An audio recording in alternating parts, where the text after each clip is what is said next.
Let's hit record. Hi, everyone. Happy New Year's Eve. If you've been paying attention, the structure of this zone is weird. There are three distinct main plot lines going through here, which is kind of strange even by WoW's standard. Most of WoW has regional quests, right? You've seen this constantly throughout all of Cataclysm. Is there's a quest and it's like, hey, here's the arc for Desolace, right? Or here's the arc for Mulgore, or here's the arc for, you know, the Southern Barons, or whatever. You get it. Uldum has three, and all of them are what you would consider main plot. So the first we've actually already started and effectively concluded. We're at the dungeon step. As is the norm from Cata onwards, almost every plot line ends either in a dungeon or a raid or both. So there was everything with Ram Kehen helping the Tol'vir against the Neferset. It was like the RTS mission kind of stuff we were doing. And at the conclusion of that, the Lost City of Tol'vir, which you can see we have the quest for right there. The second chain was dealing with the air elementals and how they've been buffing and backing them, and that led to Orsis and a couple other things down here, and that leads to the Vortex Pinnacle. The third step, Numbliteration! But the third step, we're in the middle of, and you can already tell where it's going to go because we have a third dungeon right there, the Halls of Origination. We'll also be knocking over that raid right here at the Throne of the Four Winds, but again, it's a raid, so we're just going to one person it, or three, or however many people want to actually be there for that. But before I go any further, there's one thing that I know Blade Terval loves more than anything else, and that's giving WoW story negatives. So I've been chewing. This is negatives I knew I was going to give for a while. It is specifically for Cataclysm. It's not really a big thing in WoW in general. The next time we'll see this will actually be in Dragonflight, and for a different reason. But Cataclysm in particular has quite a bit of story. Lots and lots of stories. Again, mostly regional, but several of these stories are clearly in order. Nothing really indicates that order. Now, there's some exceptions to this. For example, if you start in Durotar, you will get a quest to push you to North Barrens. If you do North Barrens, you will get a quest to push you to Astervale, and then the Stone Talon, and then to the South Barrens. But even still, this chain is kind of the exception, right? Most of the rest of the quests and how they chain just kind of don't. And worst of all, nothing really indicates where you're supposed to start. So it's not as bad as it could be. It's not like at the level of, say, Dragon Age Origins, which had this problem in spades. Or Mass Effect 1, which also had this problem. For again, to use another example, Tirisfal leads to Silverpine, leads to Hillsbrad. But nothing from Hillsbrad leads anywhere. If you were paying attention when we were doing that, I just then walked up to the Western Plaguelands, which is the next step in the story. West goes to East, and then East actually goes down to the Badlands. Another example, Elwind, Westfall, Redridge. But then, like, Redridge's next step is the Burning Steps. But there's supposed to be a chunk of time there before you go to the Burning Steps. So it's just, And yeah, that's why they added the boards, which don't work anymore. Because of the way they changed the scaling. Like, the boards actually were really, really good when Cata was new. They were a fantastic way to be a literal, here's what you should do now, and here's what you should be thinking about doing next. And it was an awesome feature that literally doesn't work anymore. So, to explain that a little bit, the boards, the metrics the boards use to say, here's what you should be doing, has to do with your current level and your current timeline, for lack of a better way to put it. The problem with that is that none of that applies anymore thanks to scaling. Like, if I were to get on... Let me try to showcase this really quick. Because I bet money, if I go on a time-walking character... Oh, no, they were a lifesaver if you didn't know what you were doing. Absolute lifesaver. They were a great feature. That doesn't work anymore. What they probably should do is track what you've done, not in terms of your level, but in terms of your progress. The game can keep track of quests you've done and see where you're at in a particular story arc. And say, you have done Stone Talon Peaks, right? Therefore, I recommend you go to the South Barrens or Desolace, because those are the two branches from the Stone Talon, right? There you go. Boom. Done.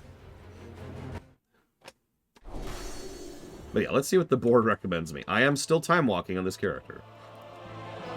Dark Shore, Winter Spring, and Hellfire Peninsula. Now that my tone probably conveys that for anybody who is not familiar with these zones. But if you are familiar with these zones, you're probably thinking, huh?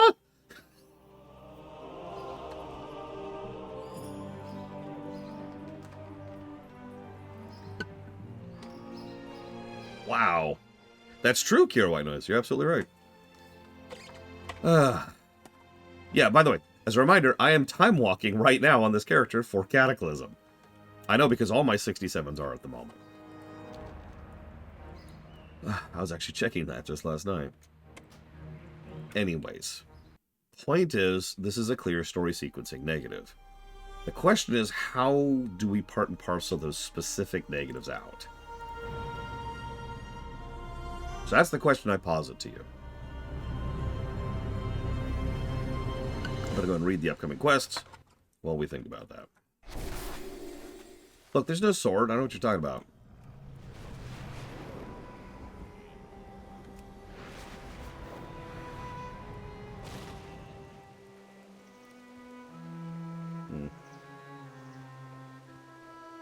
What can I do for you? Glad you could make it. I could use a hand here. See you later. I need to unpack and look around the area for a bit. In the meantime, I have an old friend I'd like you to meet. Scylla and I go way back. He's a man who can be trusted. And he's voiced by John Rhys Davies. Or at least he would be if they actually got any voice acting for this zone. See you around. Come on, you've even done work with... whatever. Hello. Welcome, Morlock. You and I are going to be friends, I can tell already. See you around. Look at you, my friend. This grand adventure of yours has you in knots. You need to relax. Unwind. You're too tense. That's going to tire you out. Trust me, I know about relaxing. Speaking of tense, I see Jonesy's brought me the one I asked for. Come, ride with me. See you later. Okay.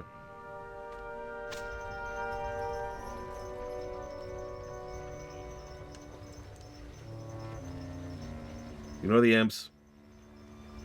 Ignore the imps. Just keep up. What a beautiful land this is, wouldn't you say? The sights, the sounds, the smells, the imps.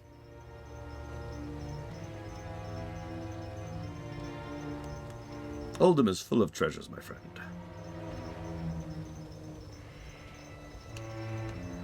Look, they're imps. Nobody cares, J. Palmer. They don't have a union. Some are easy for even simple men to discern, while others require wisdom to see.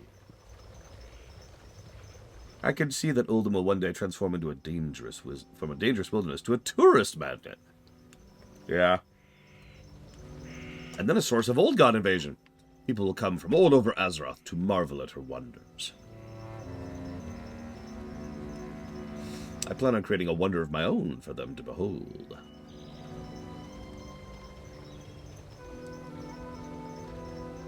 And I invite you to take part in its creation.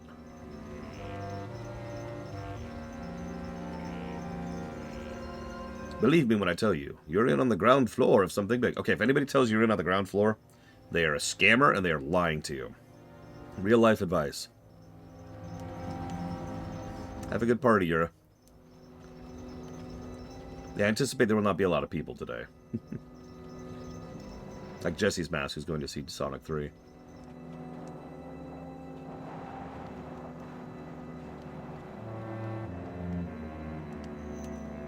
Guys, I want you to get in on the ground floor of the new lore coins. No. You need something? Here we are. Great things will happen here. Magical things. Have a good one.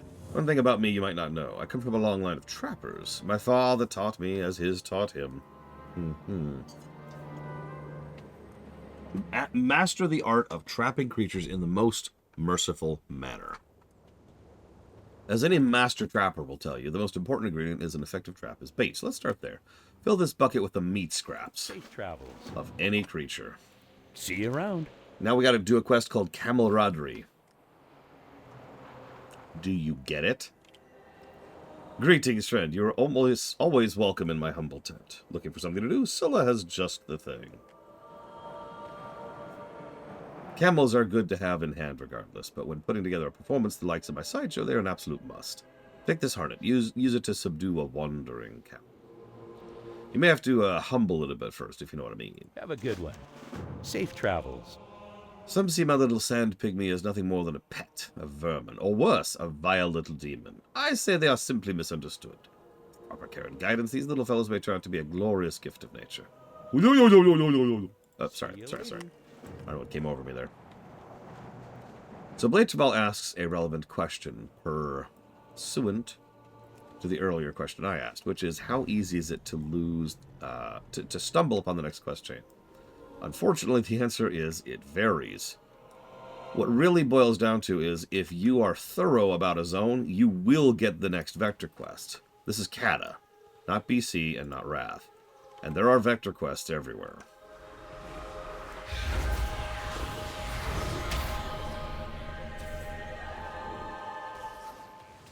There we go.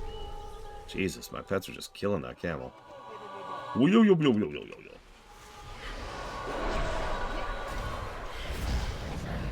Now, will that vector quest actually be appropriate? No, that's an interesting question. So I've been following the vector quests that are appropriate. There are more than just those. To use a random example, over in, I want to say it was Desolus? It was somewhere on northwestern Kalimdor.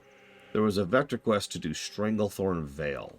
Now, if that doesn't mean anything to you, up here is where we were, somewhere around here. Stranglethorn Vale. Hang on. Stranglethorn Vale is down here.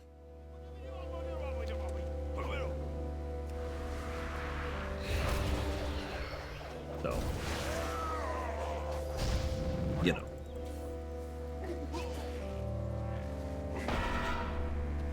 No! No! Okay, got it.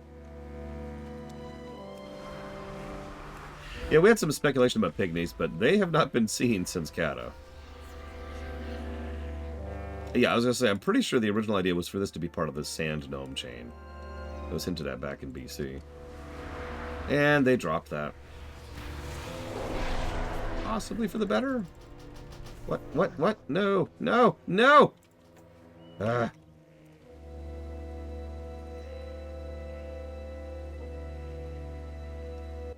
Oh, I don't remember, Jay Palmer. It's been a while.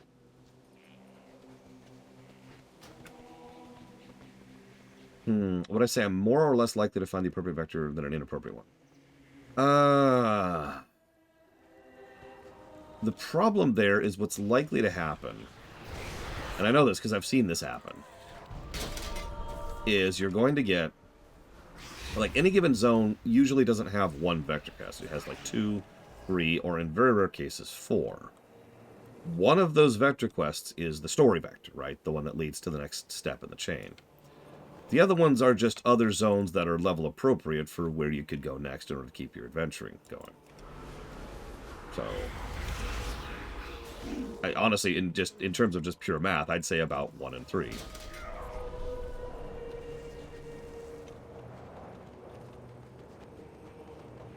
How did that not? Okay, whatever.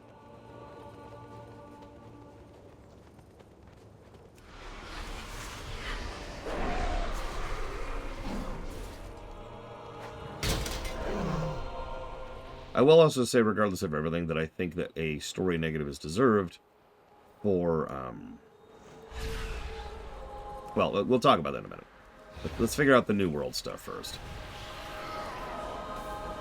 I'm debating like 3 different bundles of negatives in my head. Just to sustain Blade Chaval.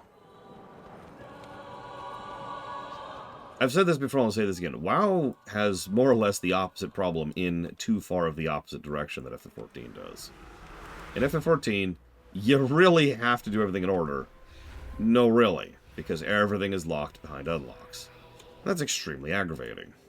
In WoW, you can do anything in pretty much any order, which makes it very easy to do things out of order, which is extremely aggravating.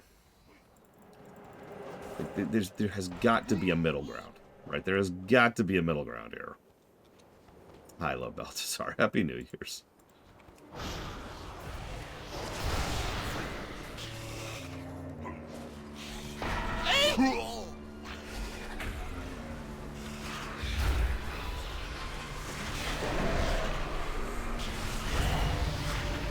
I mean, honestly, we actually know what the middle ground is because we have been seeing it in several of the more recent expansions. The middle ground is having proper signposting. It's one of the reasons Dragonflight was so weird that they didn't do that, because they had proper signposting before. Now, even BFA, it's pretty hard to do BFA out of order. BFA of all things. So geographically, which do you most like to find next? Oh gosh. So generally speaking, what tends to happen is, like, I talk a lot about quest flow, right? So I use a specific example. We use South Barrens. So we start up here, we go down here, we go get these quests, we go get these quests, and once somewhere here, there's a quest to go to a different zone. This is not the next point in the story, it's just a quest to go to a different zone. Then you can keep going through the zone, you keep going down here, finish up in Baal Modan, and that gives you the vector quest to the next story step.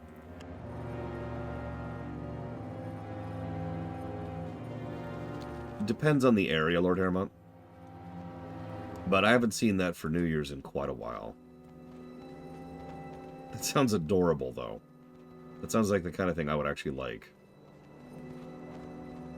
I would have candy on hand just for those kids.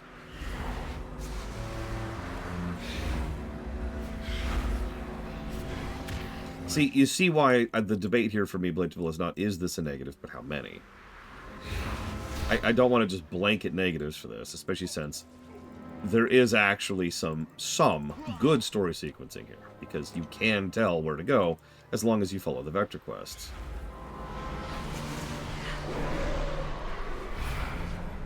There's a decent chance you'll do the quest out of order because the problem I just mentioned, but, you know, as I mentioned earlier, to use the direct example, Durotar does lead to South Barrens, which does lead to Ashenvale, which does lead to Stone Talon, which does lead down to South Barrens.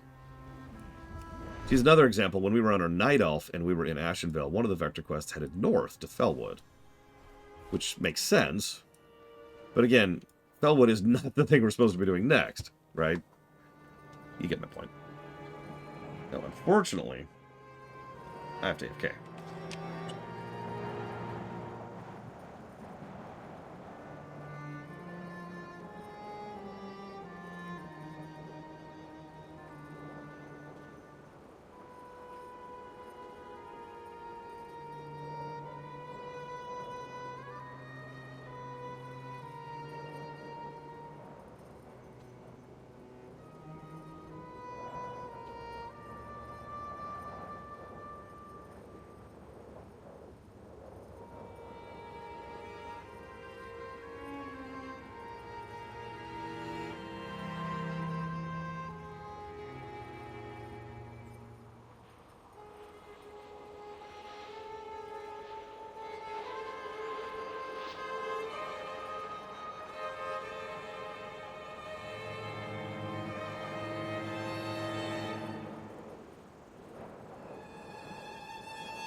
Apologies. How are you? Safe travels. Have you gotten enough to fill me bucket? See you later. Fine work. You'll master this trapping skill in no time. See you around. I'm a warlock. Have a good one. You've done it. I now have camels to spare. Perhaps one day we shall take our show on the road. See you later. See you around. Splendid. This is shaping up to be better than I dared dream. Safe travels. Listen, you may want to make your way back to Jonesy when you get a moment. Chances are whatever he's got to talk about is more pressing than anything I have for you. Okay, I can do that.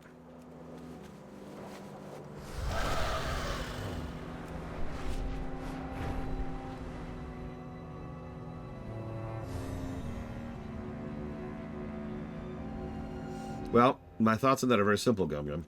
Anybody thinking that is a goddamn idiot. Any questions? You need something?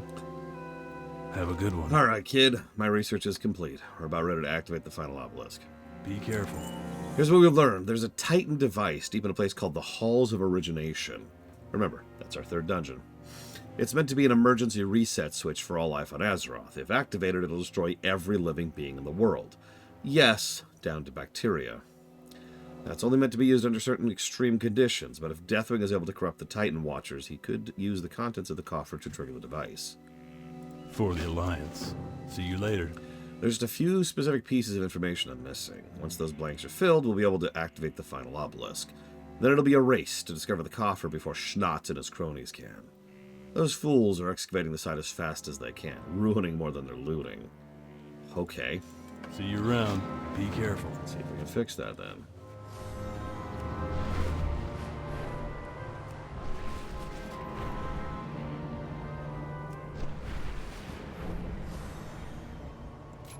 That, and what was I diving for? I just picked up Vile Fiend.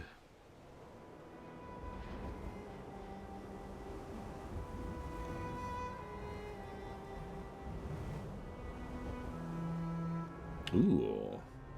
Oh, that's cool.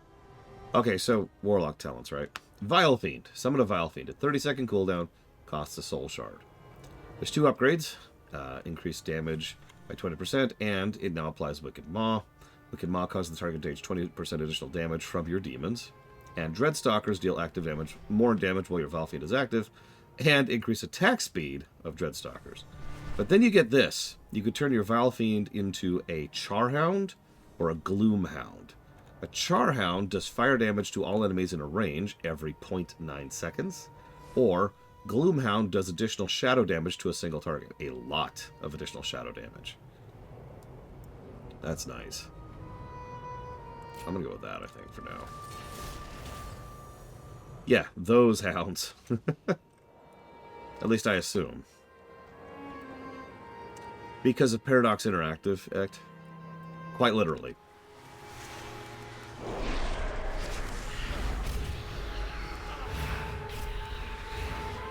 So, middle ground. ESO. Start on any quest zone in order to get it. It should be guided to the next one. Factionstein, and then trek your way across the main quests that lead to that zone.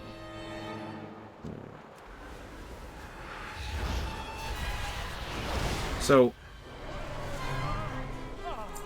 when we were going through ESO, the vanilla MSQ, I will say we had no real problems telling where we were going, what we were doing. The moment we left the MSQ, we had to pull up a guide to figure out what to do next.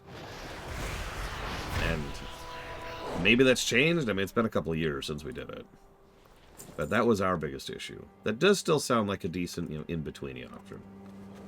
Frankly, I think that a tiny little bit of additional interface info, a little more info in-game, would completely solve this issue. So, let me use a random example. We are currently on the quest, Missing Pieces and Reduced Production. Both of these are part of an MSQ, because that's how WoW does it, right? WoW is a little bit different than FF14. FF14 is like quest. WoW's like quests. Plural. In most cases, a single step is actually taken up by more than one quest. Make sense? So what you could do, you could have a little thing right here. Now, there's something they've been doing in more recent stuff. I don't think I can actually show you this. Yeah, I can't. However, something they've been getting better about is labeling those differently here in the actual quest log. So you pull this up. This graphic back here is differently, and there's usually something different like up here. So add an additional layer to this, maybe even literally an entire different section up here. And it'll actually just label the quest. What step is this on what chain? Make sense? So this is like Uldum, Halls of Virgination, colon, and then step, like, whatever we're on, like 17 or whatever it is at this point. And that way there's a very clear and obvious indicator of which line you're on, from which zone, and where it's at. And I'm probably, what you're thinking, well, what about, like, quest chains that go across zones? Well, that's why that first category is there. So instead of saying, like, South Barrens, such and such, instead you would say the Kalimdor War, for example.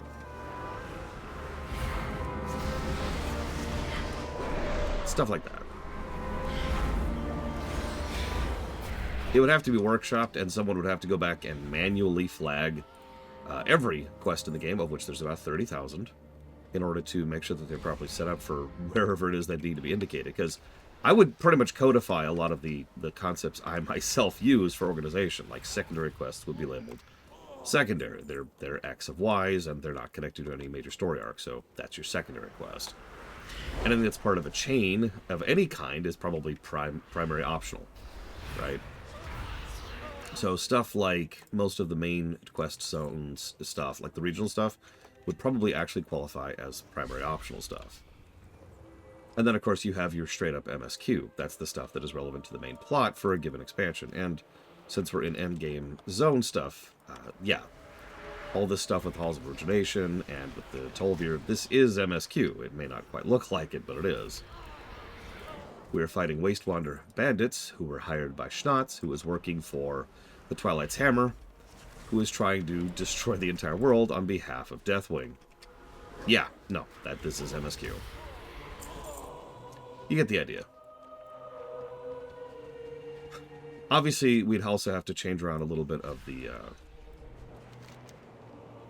Uldum. Look, there's even the friggin' progress there. Look at that. Rescued by outsiders, the High Council's decision, gnome obliteration, the Dark Pharaoh, these obelisk are trying to kill us, the Furrier, and promises. There's two problems with that. The first problem is that that's not one story arc. That's more like 5, if you're paying attention. That's just each of the bundles of quests that happen to exist in this zone.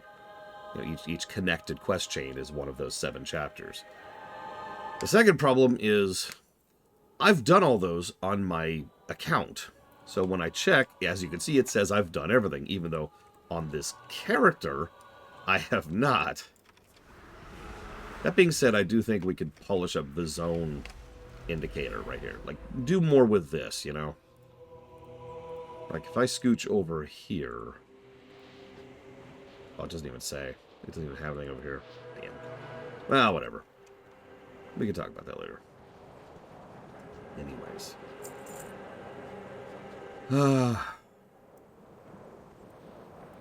RTSs. I actually talked about this just yesterday, Gum Gum, so forgive me for sounding like I'm repeating myself, because I am. The problem is not RTSs, the problem is that... This is kind of answering ACT as well here. The overwhelming majority of peaks and troughs in game design boil down to what is being pushed right now. What has support. If game publishers wanted to make RTSs big, then they would. And then RTSs would be big again. Yeah, companies aren't backing it, exactly. That's why RTSs have been on a downswing. That's why flight sims have been on a downswing. That's why, for a while there, RPGs were on a downswing. You remember that? And so that's about what is being backed. Those companies will then say, there's no demand for such and such. That's a lot of horse crap. And has been proven wrong, I think, like 100% of the time. Every time some big company says there's no demand for such and such, they have been extraordinarily wrong. And proven wrong, almost immediately. Sometimes before they even finish their sentence. There's no demand for single-player games. It's that thing, right? It's that thing. So, it boils down to what they're trying to push. So some individual people may be like, I don't care about RTSs. But those people are stupid. Sorry, let me clarify that sentence a little bit. If you have no interest in RTSs and you're not excited about a game because it's an RTS, that's fine. But there are some people out there who will actually go out of the way to be rather elitist about a particular genre and say, well, it's a such and such, and therefore I have no interest in it. And neither does anyone else. Sorry, that's the important part. For example, if I was to make a blanket statement saying, nobody actually likes sports games. Anybody making a sports game, that's just a load of nonsense. Nobody's going to like it. Nobody's going to like it.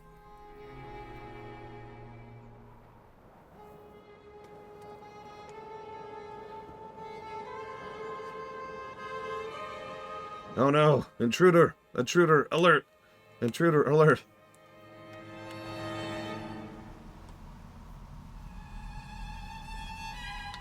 Yeah, it turns out that roaming elite guy who was on fire was actually a black dragon. Try to be shocked. What the pattern that has been true for over 20 years now is someone somewhere, usually because they get a bug up their ass, like a developer, says, I want to make such and such. They make such and such. It's good. It sells well. And then companies are like, hey, that's selling well. Let's try that. Look at how many games came out, like how many Harvest Moon style games came out in the wake of Stardew Valley, for example. And they're still coming out, honestly. Can I help you? Have a good one. Good job with Snotch's men.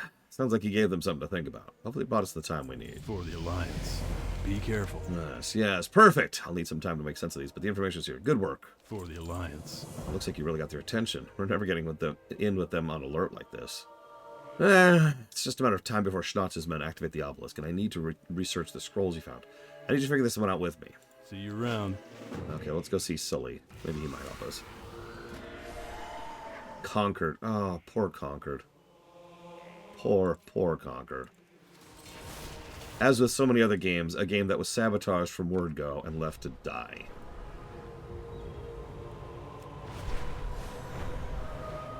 I mean, hell, you saw what happened with Suicide Squad, too. You want to talk about sabotaged games. God.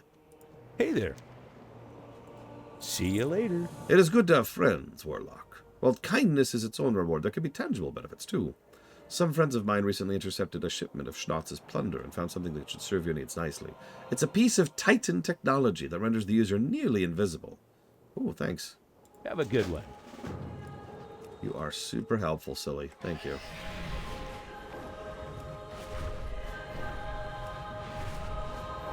Don't worry, I swear we'll be done with these Indiana Jones references pretty soon, actually. As I mentioned earlier, we're getting pretty close to the dungeons.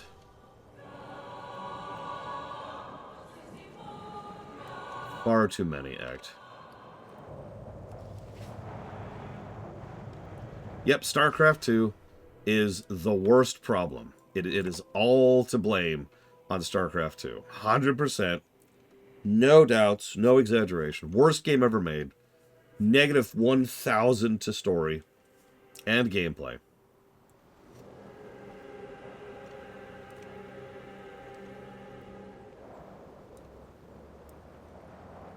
By the way, if you haven't seen... Oh, crap. Right, my pet isn't invisible. Anyways, this is the goblin sneaking animation. Well, that's okay. I think you can still walk into the dungeon. I'm not actually sure about that. But I'm kind of sure. I'm approaching sure. I mean, StarCraft 2 did kind of... It did what WoW did, to be really blunt about it. It was such a good game, I'm sorry, that other RTSs just couldn't match up, and arguably still haven't.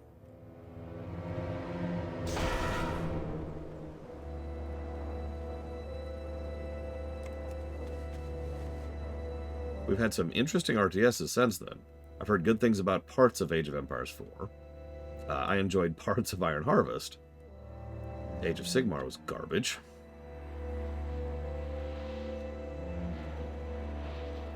But I mean, if I could be blunt, that's kind of like saying that Metroidvanias can't be made because Super Metroid exists. And while Super Metroid is not exactly a perfect game, it's still really, really good and still stomps the competition. And has for decades. We've still seen plenty of Metroidvanias since, good ones even. So, no. Part of the problem here, I talk a lot about what it takes to get a project greenlit.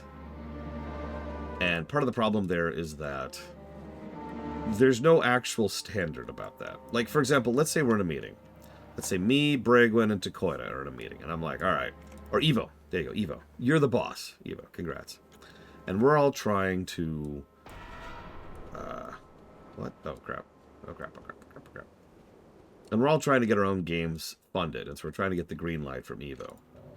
She can do whatever the hell she wants to there. And that's kind of the problem, is nothing is really giving her a specific qualifier for something to be greenlit. I realize I'm saying this very badly. Let me try that again. I could say, hey, Evo, why don't we try this brand new type of game that...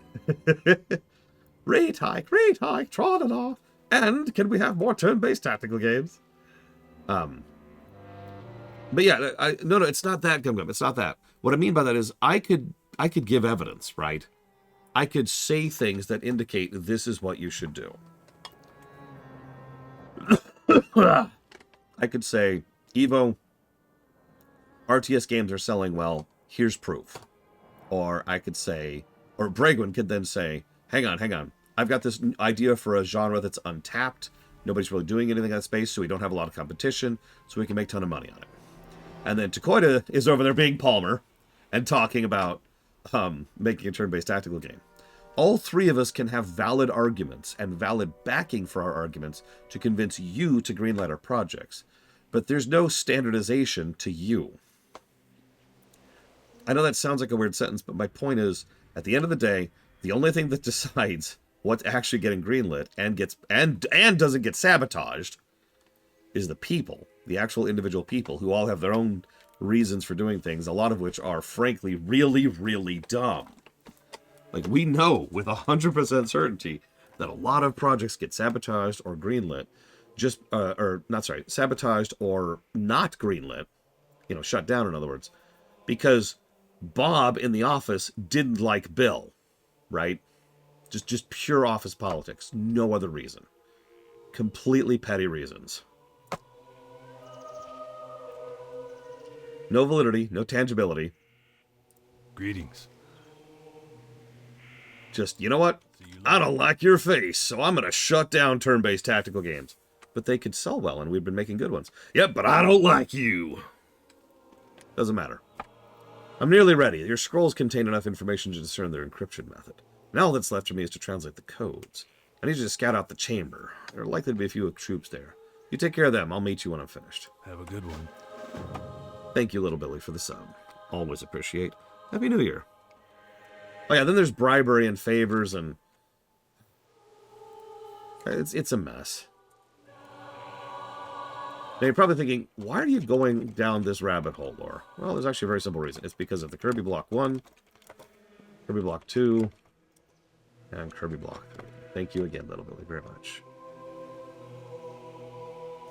The reason why is because when we, the people on the ground, the players, the viewers, the consumers, whatever you want to call us, when the real people over here try to figure out why, yes, Happy New Year, Evo. We try to figure out why companies do things. We come at it from the perspective of rationality. And the harsh reality is that most of the times, there is no rationale in why things happen. Pursuant, RTSs. Why is it that RTSs are generally downswinged? Is it because of anything rational or logical or reasonable? We can debate that, and we do. We discuss it, and we argue it, and we analyze it. We look at markets, we look at trends, we look at personalities, but at the end of the day, some asshole in a suit somewhere is the reason why. Wow, these people are very dead.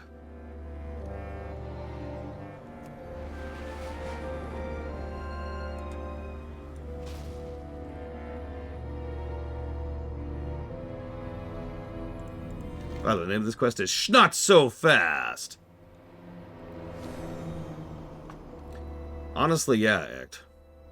I don't want to get too much into hierarchical command structures, but if I'm being completely honest, it's entirely feasible to think that maybe one person shouldn't be in charge of making these kind of decisions.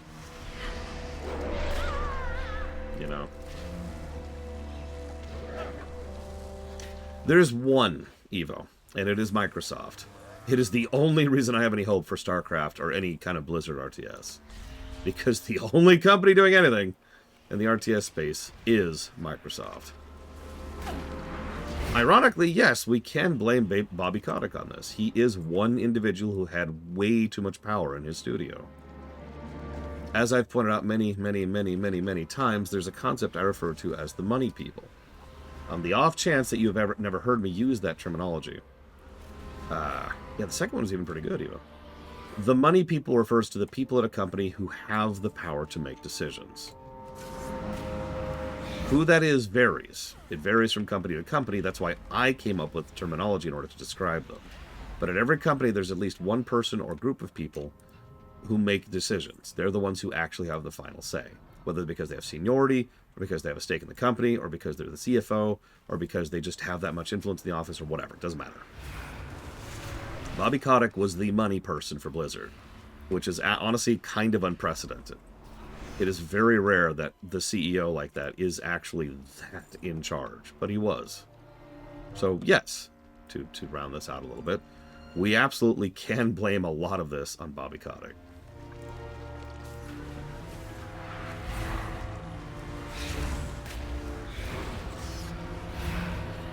I love these quests, by the way, plus the gameplay. Did you notice that we do the first series of quests, and it's mostly just a quick scouting mission, and then there's a cutscene. Actually, yeah, Miyamoto is a money person. Weirdly enough, he doesn't. Did you know Miyamoto doesn't even have a proper official title or position in the hierarchy of Nintendo, and hasn't for over a decade? He is still the money person now at Nintendo, but not the, but he's one of the. That's how it works. Which dungeon first? Let's go ahead and do Halls of Origination first. Let's immediately follow through on this quest chain we're in the middle of. I thought about doing each dungeon after each quest chain, but it's hard enough to get players on that I figured let's just do all 3 dungeons in a bundle instead.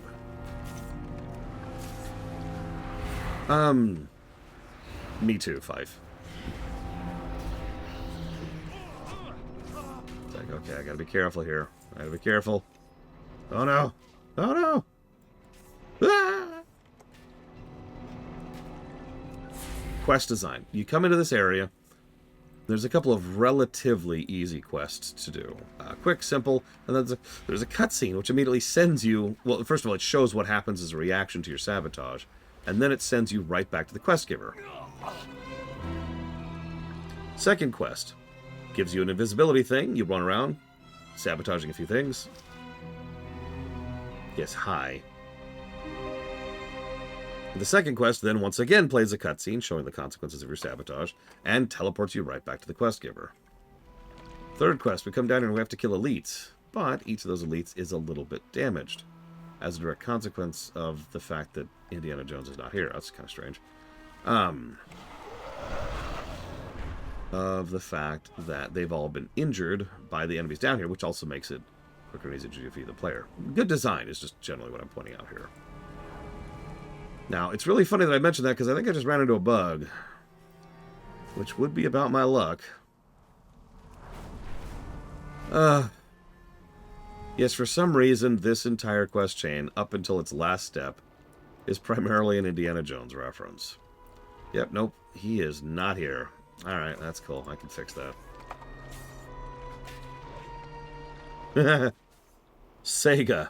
The company that should have shut down, except a person literally on his deathbed donated millions and millions of dollars to keep the company afloat.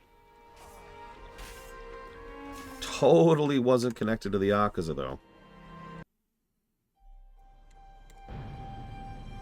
That is a good question, Blade Javal. I haven't actually studied too much of the infrastructure of how Bethesda operates. Yep, there he is. Because I don't know, because I've never done it. I've never actually sat down and done the research.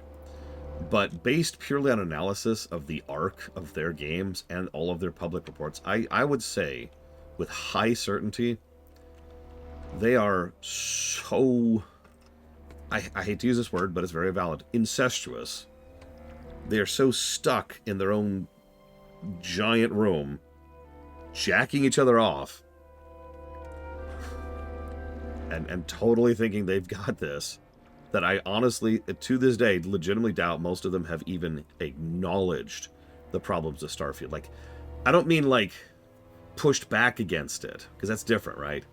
Well, I don't agree with you, there's a problem. No. Like, not even being willing to accept that there are problems with Starfield. Yeah, exactly. They've drunk the Kool-Aid.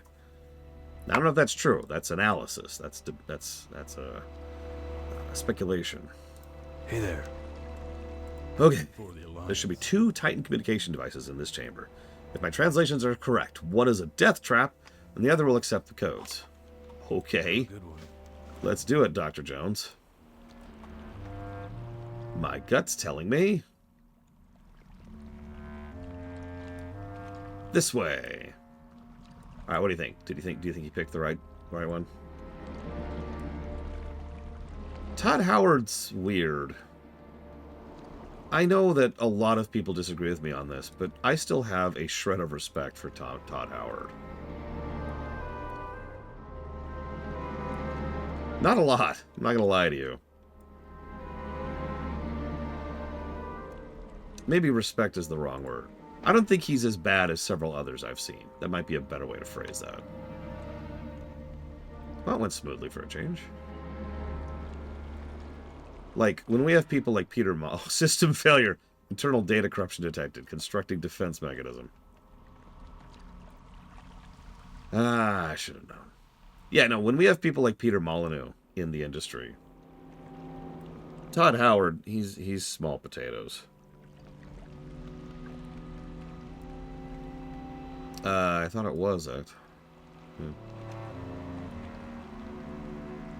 Yeah, Bethesda as a whole, I have lost a tremendous amount of respect for.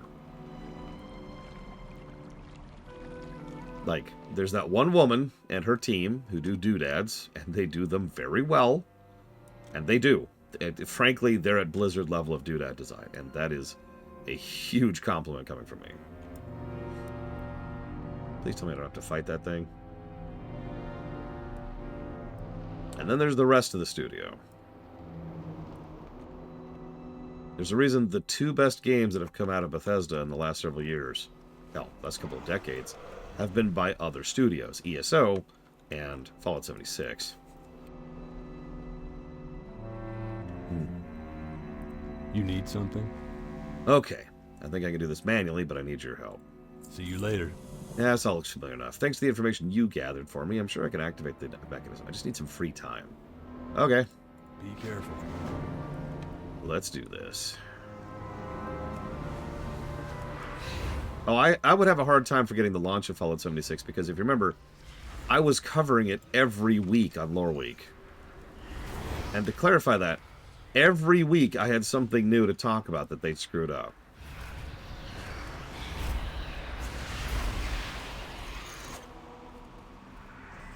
That was easy.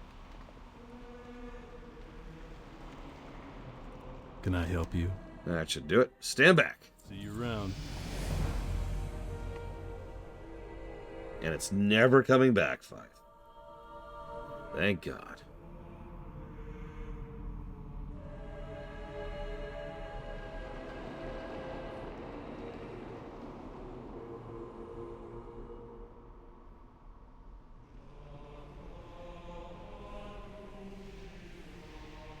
And another obelisk lit.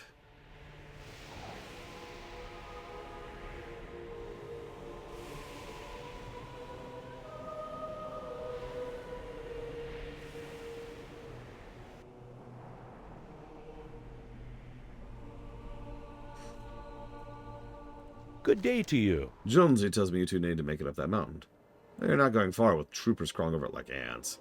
Some of my friends were able to confiscate a bit of the enemy's hardware. Should make your journey a bit easier. You have a lot of friends, Scylla. See you around.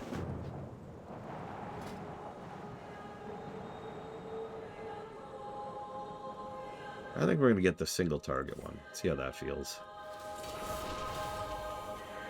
No, Evo, no, wait. Give me like 10 minutes. That's all I ask. 10 minutes. I'll hurry as fast as I can. You're never going to actually do Uldum. But there's actually 2 quests I want to show you, and the first one is right here.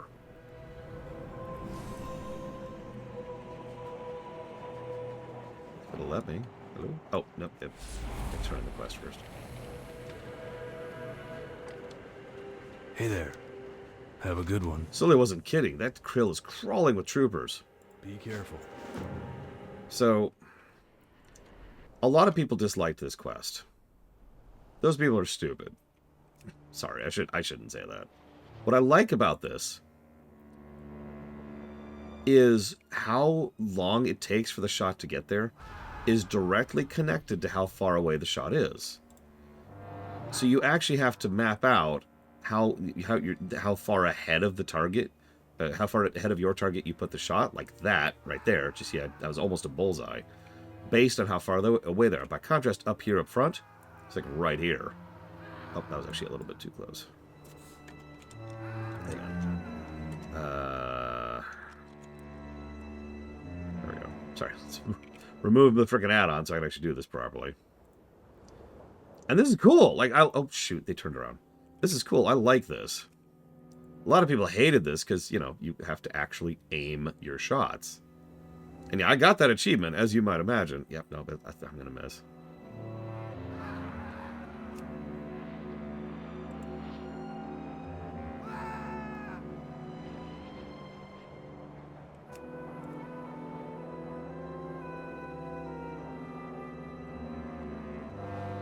So, does that demonstrate the travel time, Dakota? If you noticed, the left shot almost landed at the same time as the right shot, even though the right shot was first.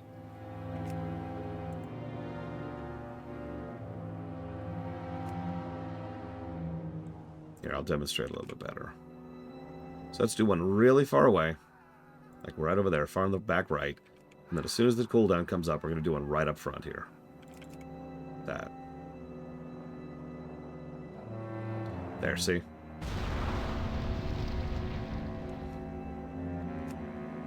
I thought this was really cool. I'm sorry that I suck. Ah, I missed one. I missed one. Ah, well. There's also ones even further away if you're paying attention. They are way the hell out there in the distance, way over here.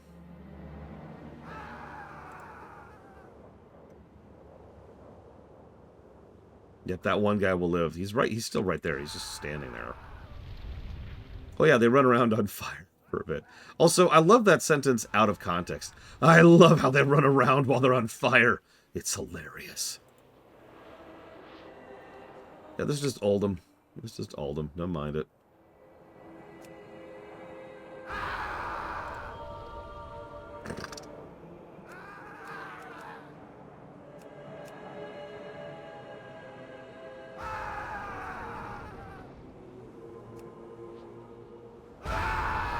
Ah, I still missed one! Also, ignore the imps that keep popping in on the side of the screen here. I wish they screamed more as they burned to death.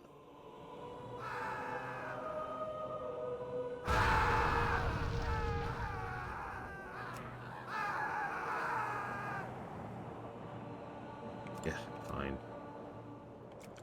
I'll waste a shot of this one guy who's just standing there. Disconsolate. What? What? Did you see that? Did you see that? That asshole. That dickwad. That's what you get. Although I think I missed him again.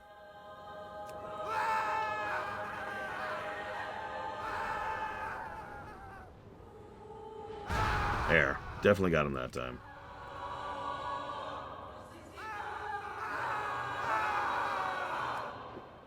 those of you who missed it, the one guy was standing there, and then as soon as the new pack spawned, he rushed over to join the pack, right as the shot was coming down to kill just him. Yeah, this needed that Warcraft 2 music. In fact, you know what? Hang on. Did you know... Oh, shoot, we're done with the quest. Never mind. Damn. What can I This do? turns into a daily, by the way. If you ever feel like doing this again. That's how you get the Achievo. See you later. For the Alliance. I love how the game just keeps teleporting you to the next step, by the way. Screw padding. Screw backtracking. Let's just go.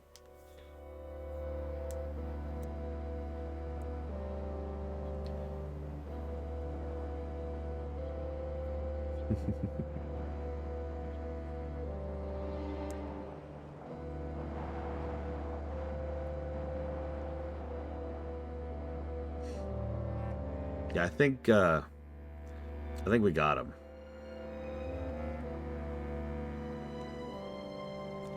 We've killed so many. What's really funny is if you think about this from an in-lore perspective, this means the Wastewander bandits are completely wiped off the board and will never trouble anyone again. Which concurrently means that Tannerus is completely secured now for the first time in years. Yeah, don't think about how many artifacts we've just absolutely destroyed here. Greetings. So far, so good. See you around. We have to keep moving. It's a matter of time before those troops get their act together. The coffer should you best be on these ruins. Stay on your toes. Something tells me this isn't over yet. Let's move. There we go. Come on, Harrison Jones.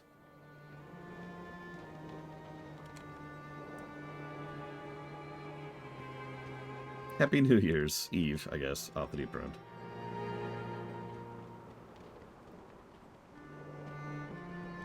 What are you doing, Schnatz?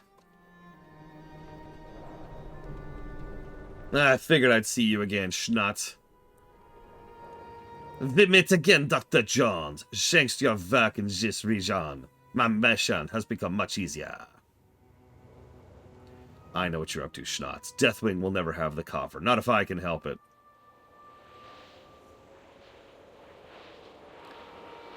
Well, in that case, we must ensure that you and your friend are out of the picture.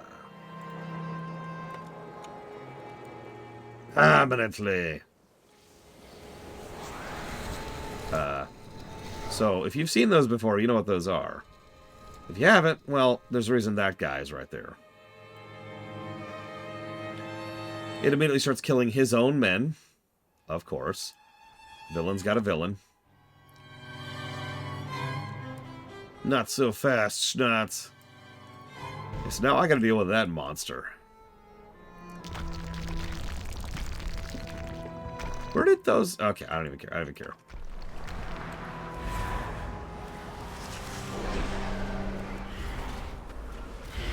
Yep, ignore the death. Ignore the death. It's fine. It's fine. Let me pop all my cooldowns. And I do mean all of them. Pop that, pop that. Wait, no, this first. Gotta get my order right. There we go, there we go, there we go. Yeah! Now let's do some damage. Alright. More imps! More imps! I got 7 imps out right now. I think I can do better than that. Come on, come on, come on, come on. There's 8. There's 11. I've got 11 imps out right now. Come on. Aww. Demon army assemble. I think it is Little Billy, but I think it's like for destruction, not demo. I remember seeing it on their tree. I can check in a minute. I'm in a hurry because Eva needs to go to bed. Have a good one. For all we've been through, it looks like everything's actually coming together. We're just steps away from the coffer. I've researched the codes to reveal that Schnauzwing thinks we're dead. I think we might pull this off after all. For the Alliance. Rush, rush, rush, rush, rush, rush. It's okay. The big thing I want you to see is literally like this cutscene. Or this quest, excuse me.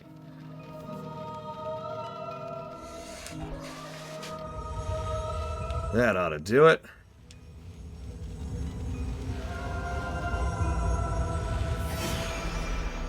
Would you look at that? We've done it, Aramdumia! We've succeeded! Well done, Dr. Jones! There's nothing you can possess. Oh, sorry. I would offer you a prestigious position in my organization if I didn't have to kill you. You shall witness the destruction of that which you hold so dear. What, the entire world? The coffer. You wouldn't. Oh, don't be such a fool. I never wanted your silly chest for myself. That artifact is the only thing preventing Deathwing from activating the reorigination mechanism. Once his lust for vengeance is sated, I will be free to rule Azeroth as I see fit. That's extremely not true. What was that? Close your eyes, kid. Don't look at it! Don't look at it! No matter. In the moment, nothing will remain of any of this. Destroy the... Wait, what is... Ah! Face melt. This is all in-game music.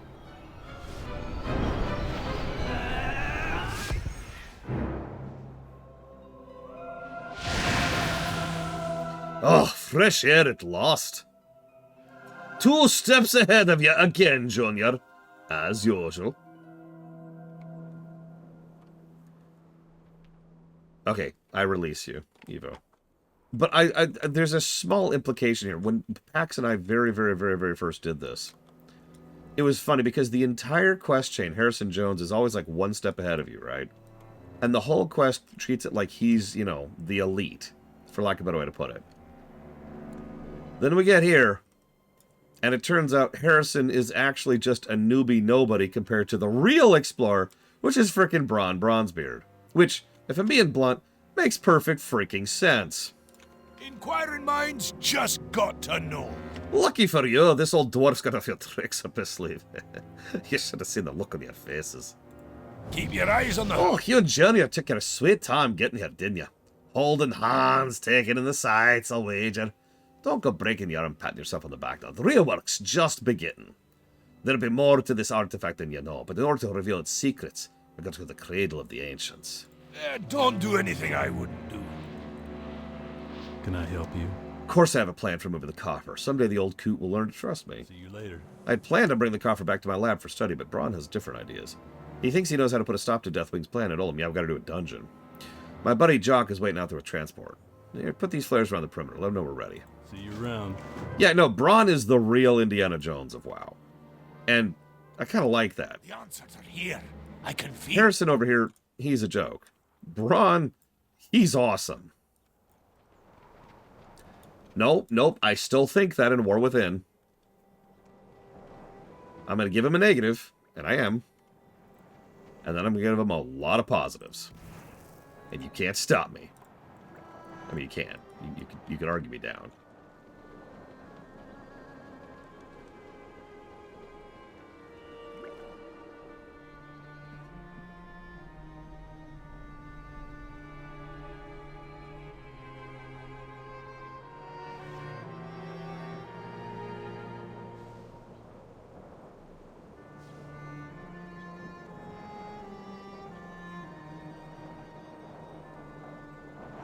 Yeah, supposedly he's getting a tank spec next season. Holy crap.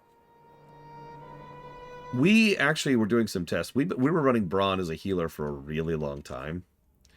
But when we started doing the really hard stuff like 8+ delves, we found out that he's actually better when he's DPS spec. Or I guess I should say the overall experience is better when he's DPS spec. Go figure. Loads of forgotten knowledge. This Warcraft looks as though everything made the trip in one piece.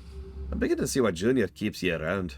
Travel safe. I'm not quite certain what to expect here, so stay on your toes. These codes should reveal the coffer's true purpose and present us with the tools to thwart Deathwing's efforts. The truth is out there. I haven't done a single delve solo yet, Bregman. I've only done them in a group of 3. Sleep, Evo. Well, hang on. Give it 1 second, Evo. Do you mind? Just 1 second. See, one of the things I find interesting about the the reorigination tech is that almost everyone who's going to use the re-origination tech does so from the perspective of doing it to destroy, right? The Genesis device in Star Trek. You know, they want to just etch-a-sketch the world, wipe out all life, kill everything, kill everyone, right? In your typical super doom weapon thing. The thing is, that's not actually their real purpose. It's matter re-origination. It's molecular terraforming is what the re-origination device is actually there for. It can be used as an emergency backup in order to etch-a-sketch the board. And every time we interact with it, some villain is trying to use it for that purpose. But it can, as you can see right around you, do terraforming. Also, very, very quick. Also, I love that camera trick. Zoom in on the thing, switch layers, zoom right back out. Okay, go to bed, Evo. Go to bed. Get some good rest.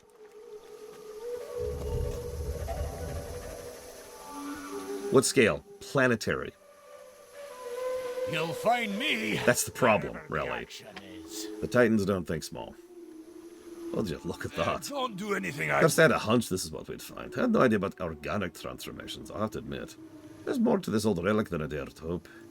Travel safe. Could it rebuild Titans? Probably not. For all intents and purposes, it doesn't seem to have the ability to do either things on that level of complexity or things without a blueprint, for lack of a better way to put that. And there's no real Titan blueprint, right? Every Titan is actually a unique entity. They call them Titans, but really each one of them is an individual, if that makes any sense. Little lady, half of me wishes I could stick around for a while and take the sights in with you. I've seen some mighty amazing things in my day, but this takes the cake. Sadly, I have a fair bit of research to do. Why don't you see how a real archaeologist works? Keep your eyes on the horizon. All right, then. Follow me. I will drink very responsibly. Halls of Origination lies due east of here, in the desert sands of Tanrus. It's a bit of a walk. Oh, sorry, near the desert sands of Tanrus. It's a bit of a walk. We better get moving.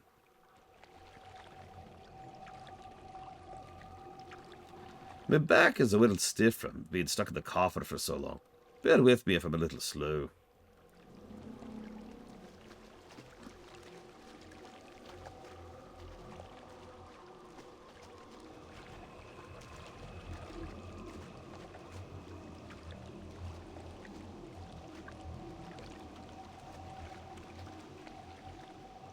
Okay, I know WoW likes its escort quest, but this is ridiculous. Stay close now. You never know when Deathwing's agent might be swooping in and putting an early end to our quest.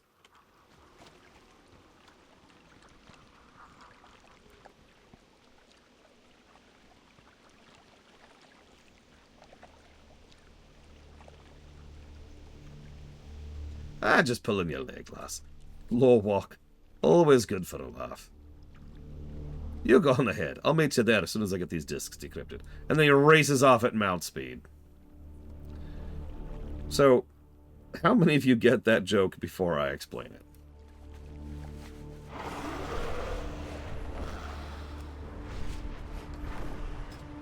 We are officially grouping together, by the way. I know Cure White Noise was there for this. I don't remember whom else. Oh, Bragwin. Okay, grab Bragwin.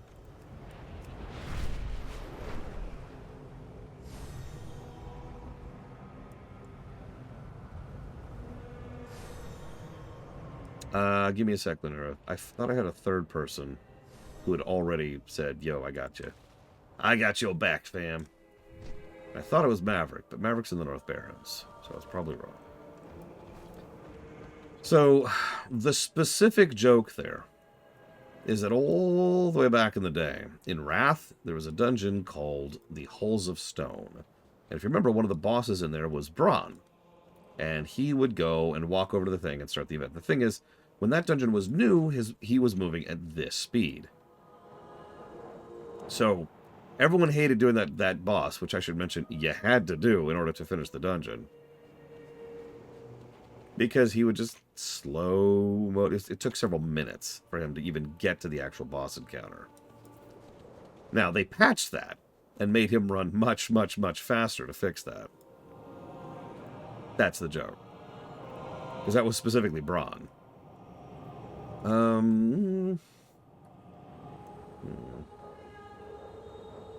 I think I will grab Fife as well. And I might need, and by might I mean I will need, a 5th. So if you're cool, Lineruth, then we're cool. If not, we'll figure it out.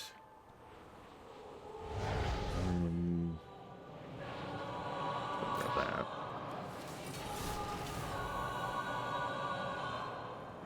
Oh, there's Spartan. I thought Spartan. Let's see. I think your white noise is healing. Fife, what's your preferred role? Turn off taunt while I'm here. Which is on this bar, definitely. There it is. What? There we go. Damn.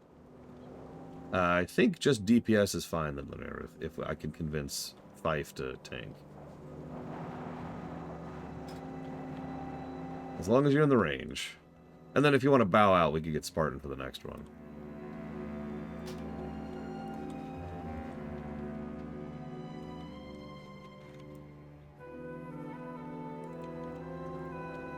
There we go. The Goblin and Gnomish team unites. This outfit looks terrible, though. I can do better than this.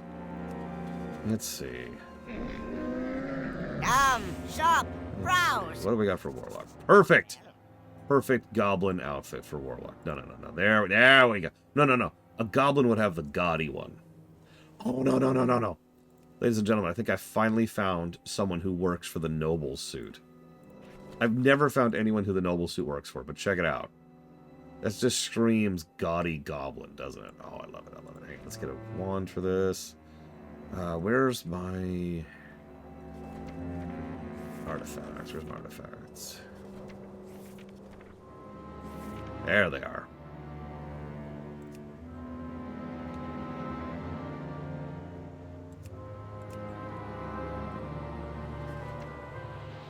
Yeah, let's go with that.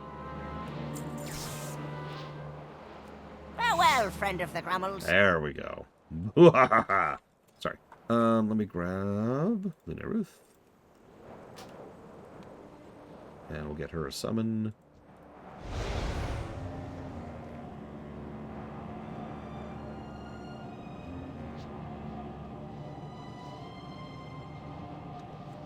Yeah, no, this works weirdly well. Hang on, let me stand next to Bragman here. Get out of the way. There we go. Perfect.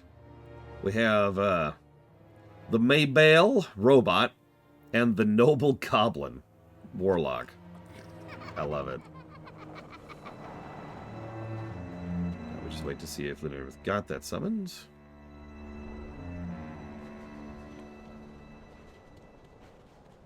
Heh. Lol. Spartan. Oh, look. Looks like she got it. Alright, in we go. Maybe? Hang on. Let me double check that. That's pretty.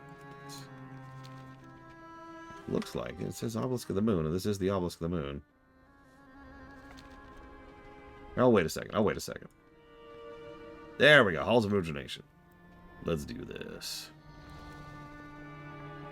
I wish we could do heroic, honestly. Sigh. Yeah, did you know that in Forgotten Realms, if goblins learn to read, they actually take permanent stat losses and damage from doing so? It's okay, just go ahead and zone in. You should be able to. We'll wait for you.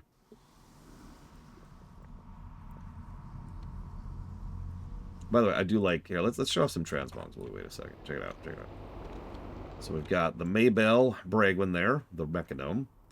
Very nice. Over here we've got, Kira White Noise, the Earthen, who's in... I actually don't recognize that gear. It looks modern. Well, no, the shoulders are clearly vanilla.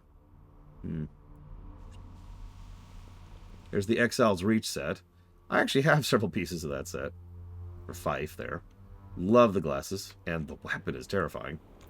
Over here we have Lineruth, who is, of course, in the a Mirdrasil outfit, as is very appropriate for a druid. Although no shoes. For shame, Linerith. Questing set for that one specifically. Excuse me. And then, of course, me. And that's it. Alright, let's do this. Make sure my taunt is off, which it is. The only kind of boots I like in this game, generally speaking, are the really big, bulky ones. And those only really work if it's plate, you know? Occasionally mail.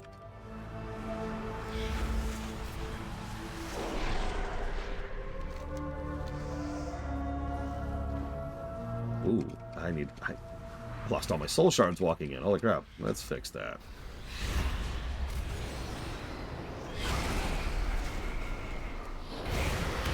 I wonder.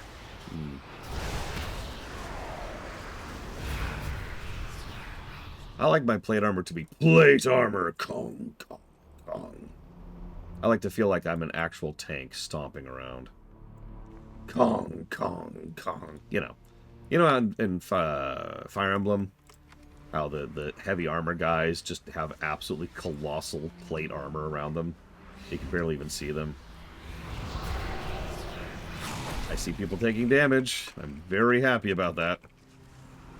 Yes, die. Die, my minions. Or, I mean, I guess that is what I mean. Oh, I even have the ability to do DPS. Holy crap.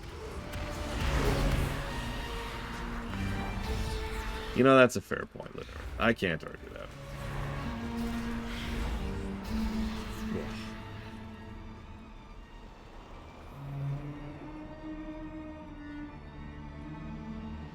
I mean, goblins are more based on Ferengi than Ferengi are goblins, I'm just saying.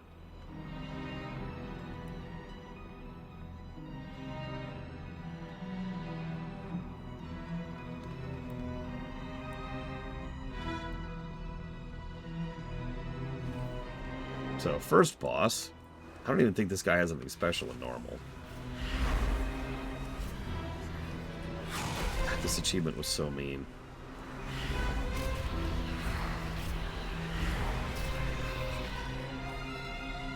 So you see those pits of vipers down there? Turn back, intruders. These halls must not be disturbed.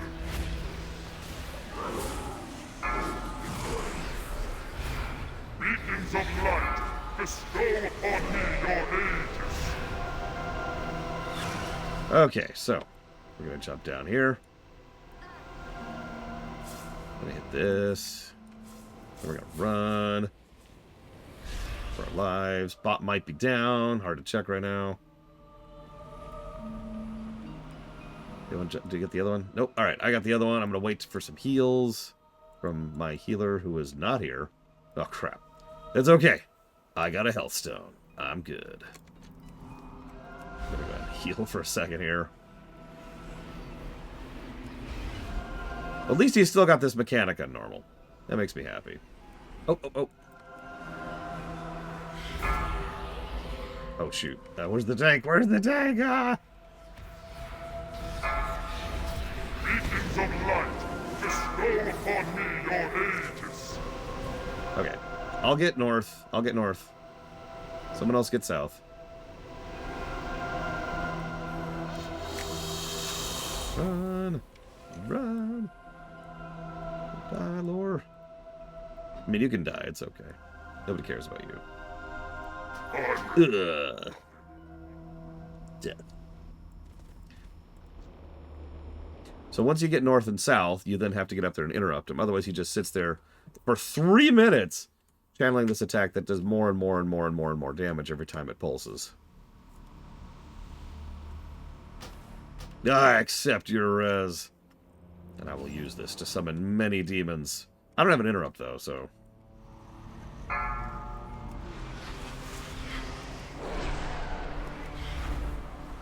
So let's summon some demons.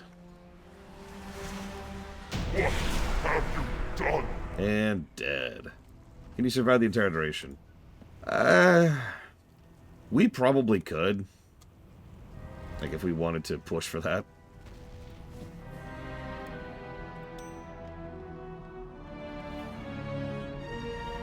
Unnormal. Anyways.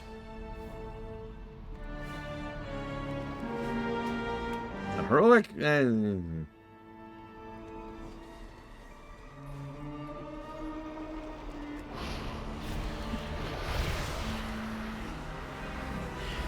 There's actually several strategies for that fight. I should have shown off the stupid thing, but I don't even have it on my bar. I'm going to put that on my bar now. Just to show off what I could have done very briefly. I could have been like, alright, put that circle on the ground there, jumped down, hit the switch, and then, boop, teleport back up. But if I'm being completely honest with you, I forgot, and in the moment, you know, I didn't have it on the bar, so I was like, oh crap, oh crap, oh crap, and I just used the sprint instead. A Warcraft rewrite is something I've already stoned in. It's already happening. Okay, so first we're going to go... Yes. This way. We're going to go talk to Braun. I think? I feel like we should go east first, but whatever. I'm going to pull early. Try to get everyone killed. It's always my goal. Everyone dead. I mean, I'm already rewriting all of Star Trek. I honestly don't think all of Warcraft is at the same level of that in terms of workload. I am 1/6 of the way of rewriting Final Fantasy already. Alright, Braun, what do you got for me? Loads of... Right, let's go. Just need to input the final entry sequence into the door mechanism, and... That did the trick. The control room should be right behind this. Oh, wow. This is what we call the trash room. What? This isn't the control room. There's another entire defense mechanism in place, and the blasted rock trogs broke into here somehow. Trogs. Why did it have to be trogs? Okay. Let me think a moment. Mirrors pointing all over the place. 4 platforms with huge elementals. I got it! I saw a tablet that mentioned this chamber. This is the Vault of Lights. Okay, simple enough. I need you adventurers to take out each of the 4 elementals to trigger the opening sequence for the far door. 1 down!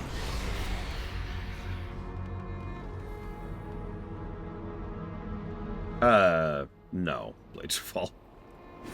The Final Fantasy rewrite is certainly a lot of work because of the extra hard mode of keeping all the characters. But... nah. Honestly, of all the ones that are penned in, the one that'll probably be the least amount of work, weirdly enough, is Star Wars.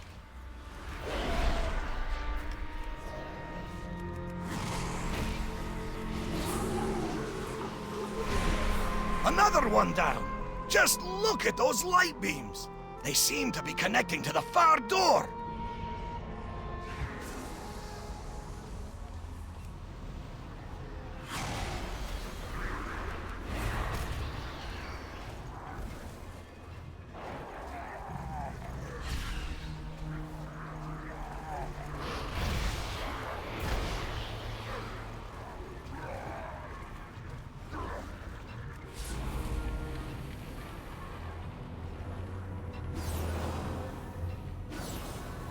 Oops. Sorry. Alright. What's next? Water? Yeah, water. Okay, well, they're distracted.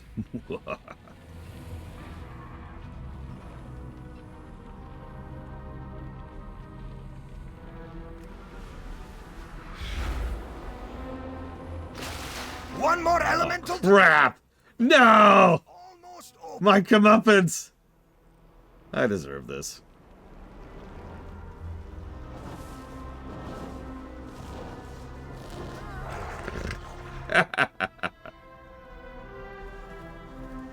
Yes, you missed that. I got killed by the water elemental over here because he does this thing where he puts a bubble around you and you have to DPS the bubble down to free the person. Sigh.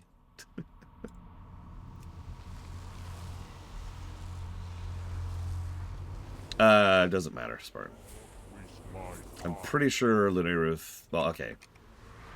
Who needs to leave first of the people who are currently in the group? Let me ask that question that way.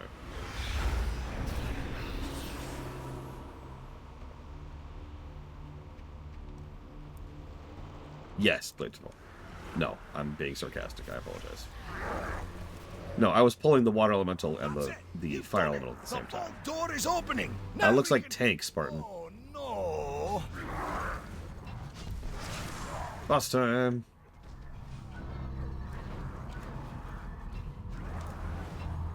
This unit has been activated outside normal operating protocols. Downloading new operational parameters. Download complete. Full unit self-defense routines are now active. Destruct purge of unauthorized entities commencing.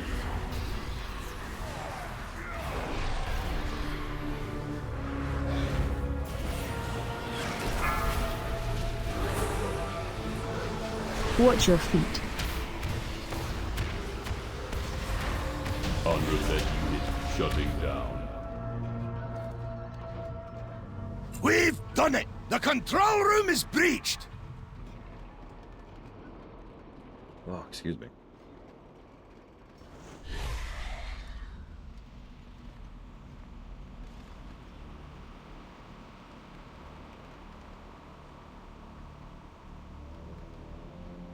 Also, I apologize for boring you, Lunaruth. Ooh, here we go. Now this should only take a moment.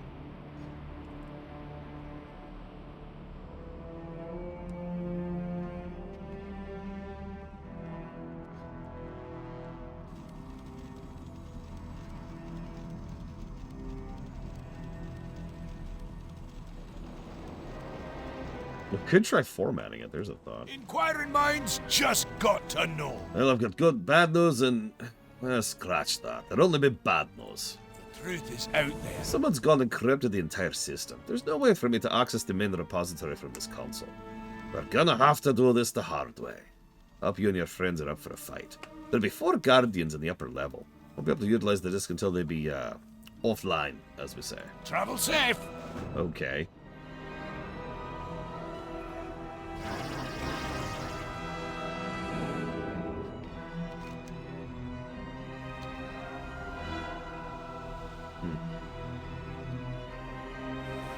Does it actually let us go up without doing the Earth Rager? Oh, wow. Huh.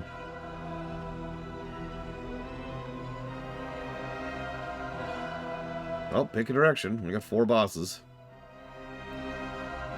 There's the Construct of Magic, which is Isis. We've got the Construct of Life, that's Amune. Construct of Destruction, that's Satesh. And the Construct of the Sun, that's Raj.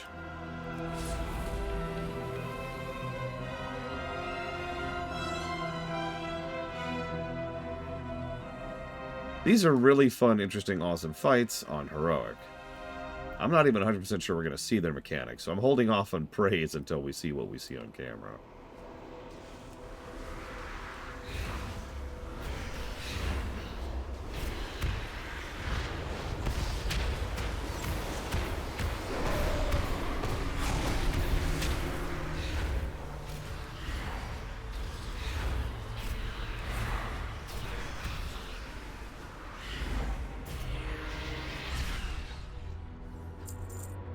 Casually knock over 4 keepers or watchers. To the heavens. It's fine. What do you see?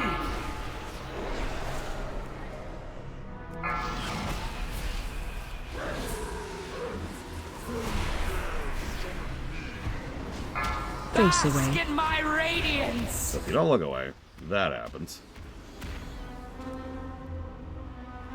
Oh wow, she actually did her first mechanic. Holy crap.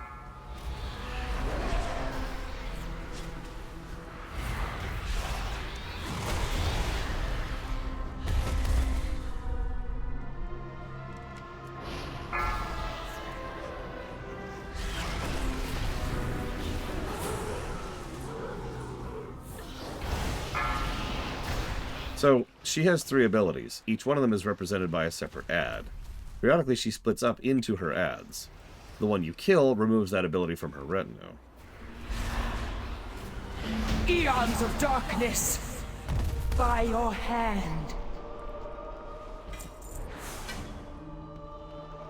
Yeah, these guys, I actually misspoke. These are watchers, not keepers. But it would be interesting to learn more about these four. All we really know is that they're here, right? Like, even their lore is like, Isis does this stuff, Amane does this stuff, Satesh does this stuff, and Raj does this one. That's kind of it.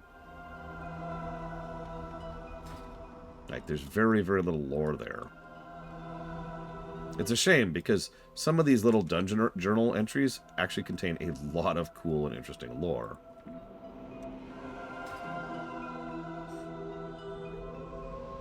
Yeah, this is probably supposed to be an actual story, and then they're like, let's make this a joke zone instead. And thus it was so.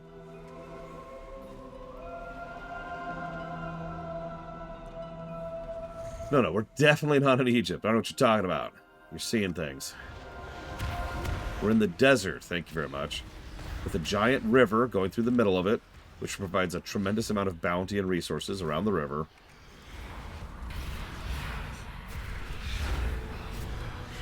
Oh my goodness. Oh my goodness.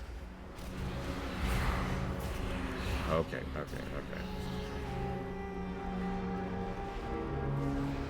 There we go. Jeez Louise. Yeah, I remember the Watcher Taran looking thing. It looked really cool. Picture a Taran, except it's a construct. You fear that which you cannot control. I know, duh, but still. Your fear.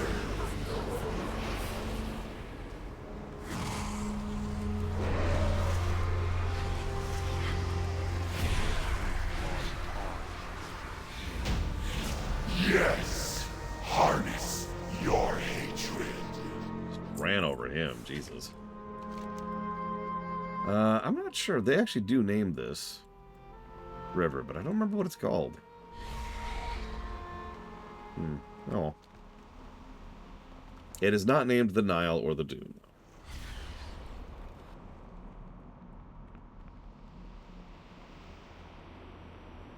I know, Linarith. There's a reason each dungeon is getting its own negatives. Probably the single biggest... there's no probably. It is the single biggest thing dragging a WoW score down. Yes, this is electronic gypped.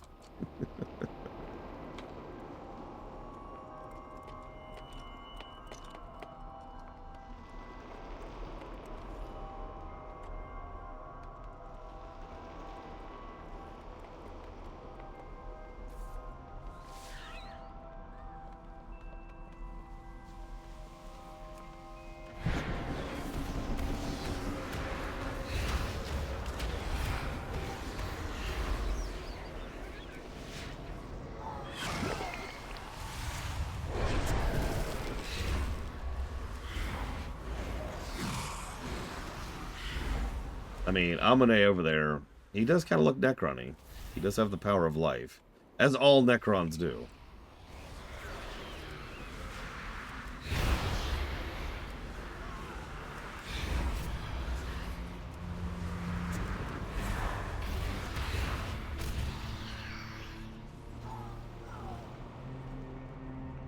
Yeah, it's called a map, Gum Gum. I know you've never heard of it before. It's this brand new invention. This chamber will flourish with your life energy. That's an interesting idea, Linarith. I could see that working.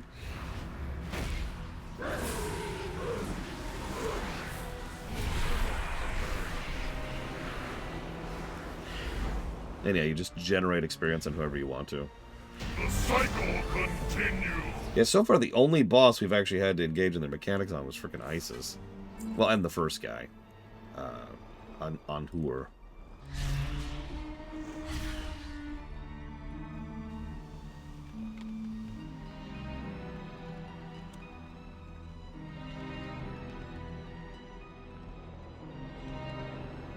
I'm not sure if Triptych predates GPS. I don't know.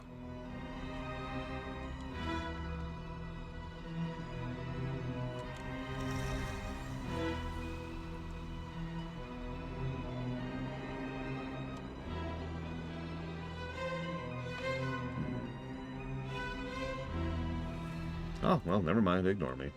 What the hell's triptych then? Because I'm obviously thinking of the wrong thing.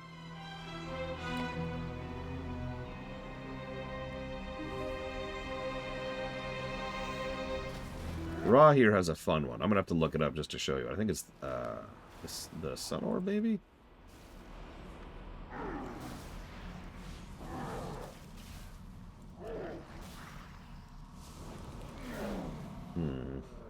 It's only heroic. No. Alright, whatever.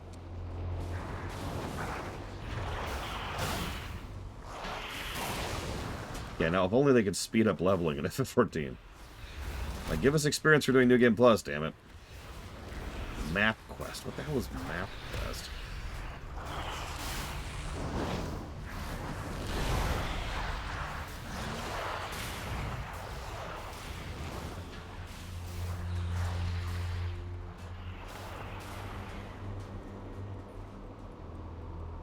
Defilers, wretches, fiends, be gone from here.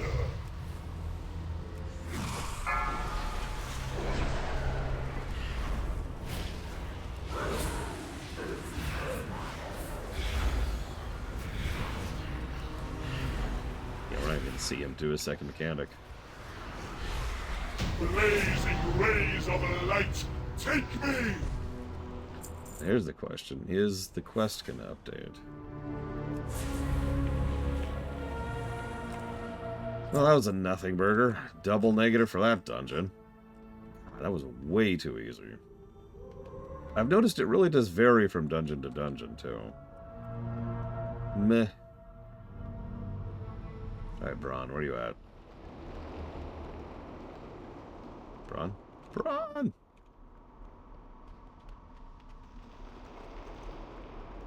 Is he down? I don't see him down there. Yeah. Alright, he's up. Earth Rager is off to the side. Don't even worry about it. We're just going to skip it. You'll find me wherever the action is. Don't do anything I wouldn't do. I must admit, I couldn't have done this without your help. Accessing data. Stand by. Yeah, just read the discs and give me access already. Accessing. Re-origination device override. There we go. That should do it. Repository access denied.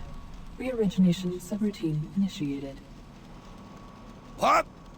Wait, oh, that's no good. That's no good at all. Ron, please don't destroy the planet. Warning. Re-origination device activated.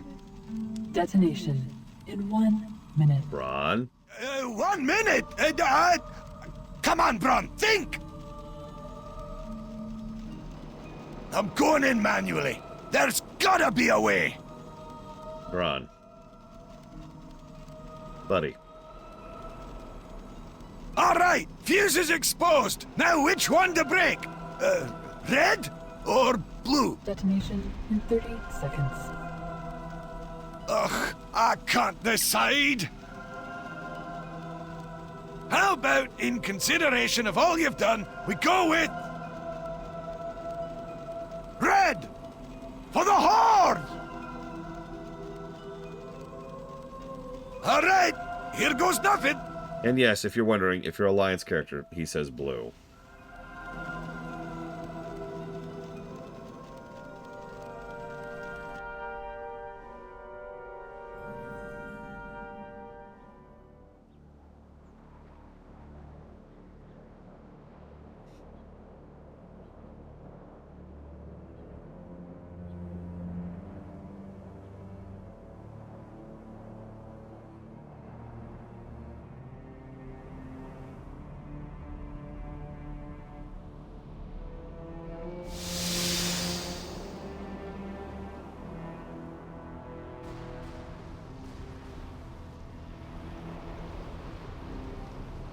Re-origination device. Detonation aborted.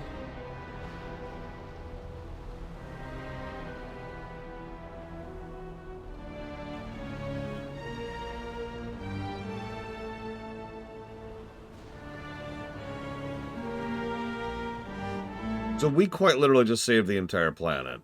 Again, I feel like adding. In the Indiana Jones quest chain. Woohoo! Sigh. Hazaroth lives to see another day! Yeah, no, very, very wet in the noodle. Like, it's so understated, and it's in a bad way. I really do need to emphasize. I can feel it. This was almost something that was just going to break down all life on the planet's surface into composite molecules. But no, we fixed it. Last second, of course, last 30 seconds, but still. Negative to story.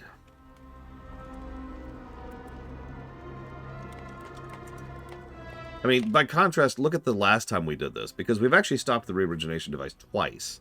Once was after Uldum with the events of Algalon, and once is here. Think about the Algalon speech he gave, and then going to Dalaran, and then the speech we all meme on, but it's actually a really good speech, and compare that to what just happened.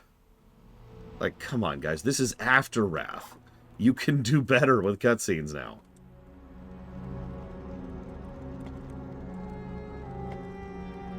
Anyways, while I'm typing up my notes, it's probably faster to do this. So, next dungeon, let's go ahead and hit up Tolvir. Lunarith, I know you wanted to bow out, so I can get Spartan in instead.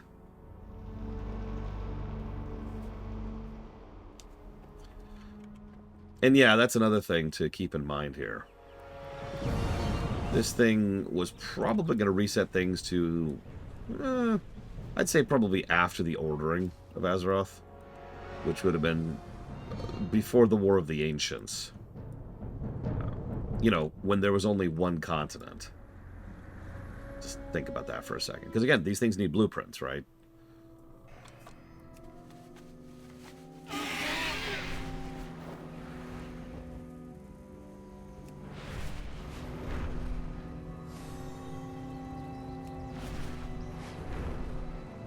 The Virnal River, that's what it's called.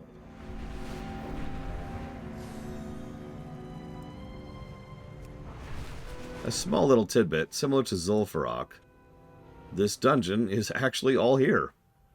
This is the dungeon.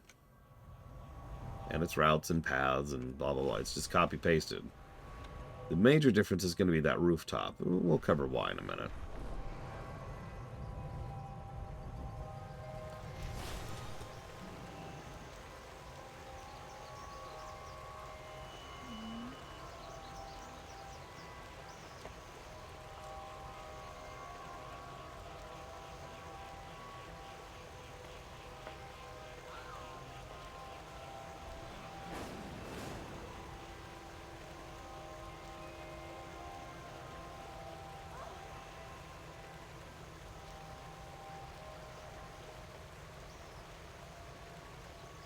Yes, Linarith, you can leave. I permit you to no longer have to bore yourself with me and my terribleness.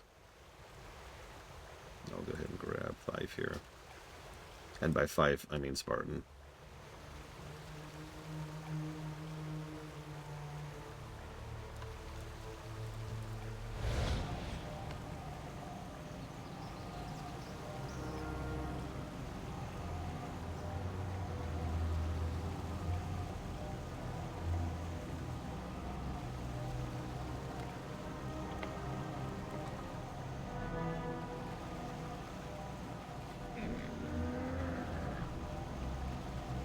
Do you know what a Betamax is, Gum Gum?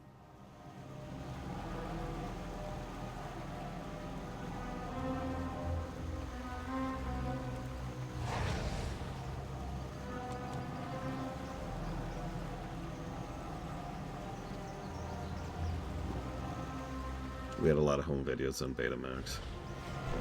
Took a while to convert them into something more useful.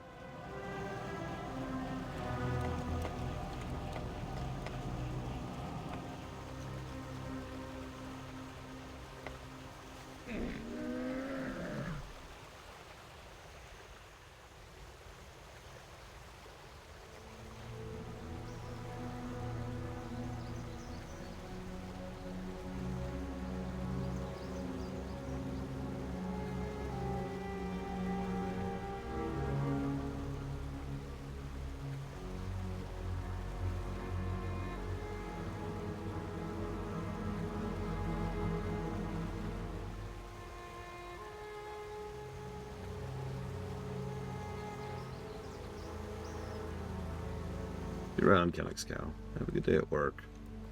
Okay. Tolvir.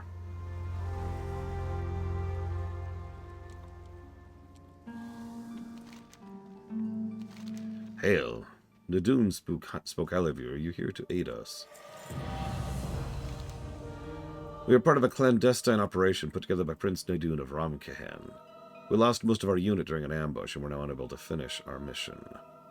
Should you be up for it, I can arrange for a sizable reward for you. Figure out who's tanking, Spartan, really quick. I'll get back to you in just a sec.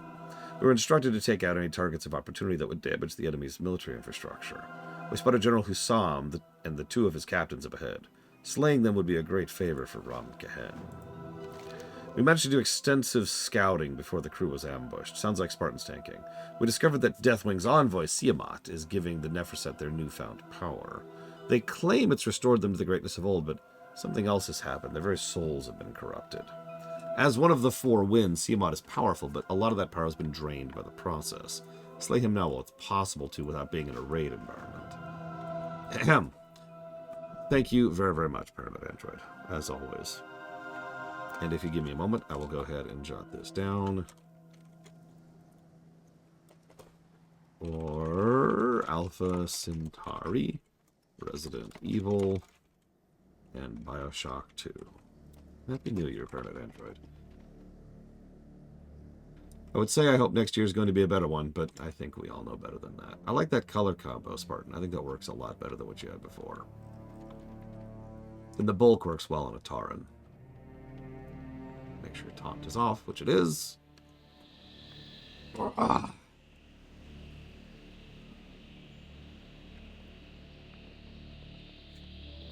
mean, I get your point, Linnarith. It's just, if it's not obvious, I am very frustrated with the inconsistent difficulty of these dungeons. And obviously the absence of a proper roulette mode. Which is really just solves so many problems.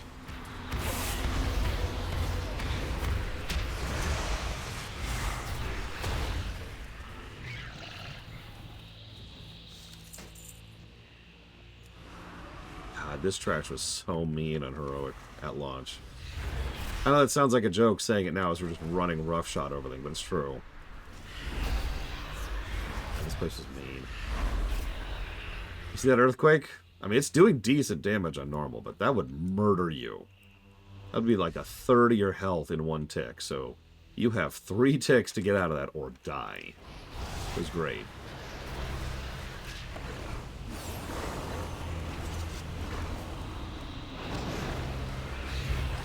So, the problem with the LGAs, if you can even call that a problem, is people are still voting. Oh yeah, I should set this down. Sorry everyone, sorry, I'm stupid. There you go. Cookies are down. My bad. Invaders! You said go! No! Stand up! Are you sure? Clarify for me. You know what? I'm going to deliberately stand in a mine just to see what happens. Oh God! So obviously, the problem is once the LGAs do actually happen, you know, once voting is done, he's not even going to do his mine. He's not going to do his mine. What the hell? Why is everything suddenly so easy? They fixed this.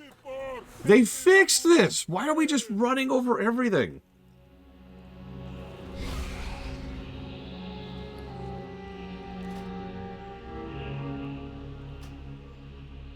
Yeah, maybe they broke it again. I do not know what's going on here.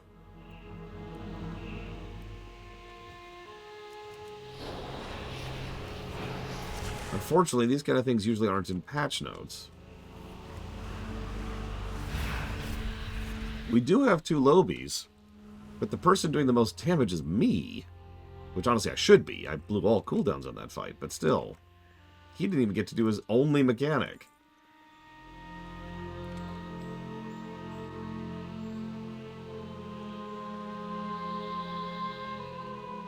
I was getting all excited about the idea that maybe, you know, maybe it was at least better than it was, but it looks like we're just going to stick with the double negatives for everything.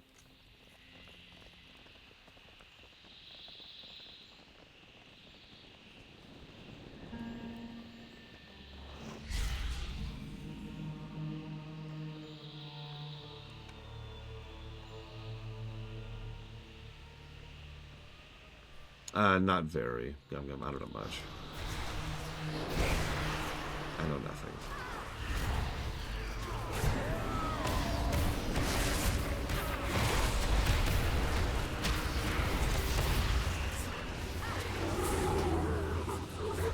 Well, almost didn't die when two-manning something. Two-manning an entire trash pack.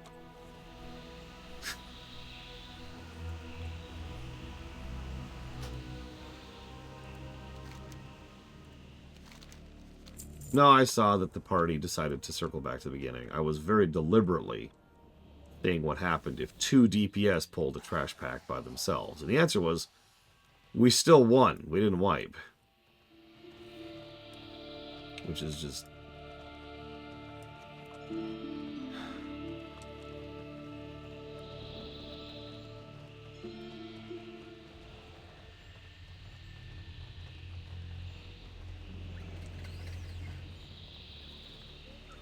Part of the problem here, too, is it almost doesn't matter if there's some way to finagle this into working condition, right?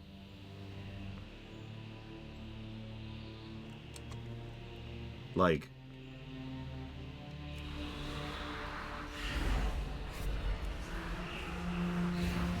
what we are currently doing is what is going to happen if a player... Yeah, no, exactly, Kira White knows.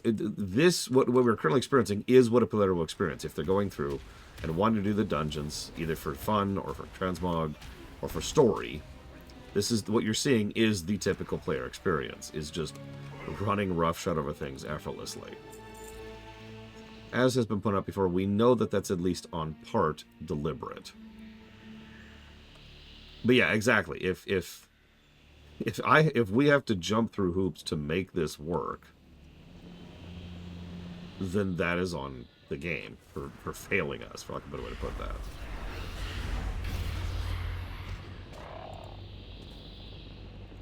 It's whatever. It's whatever.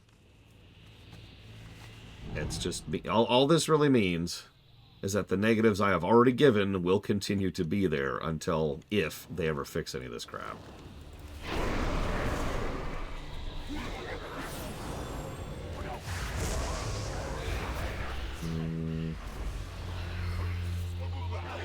I could be wrong, but I think that's one of the appearances...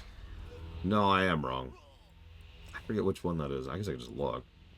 What are you wearing? That is Heart Legion Runeblade.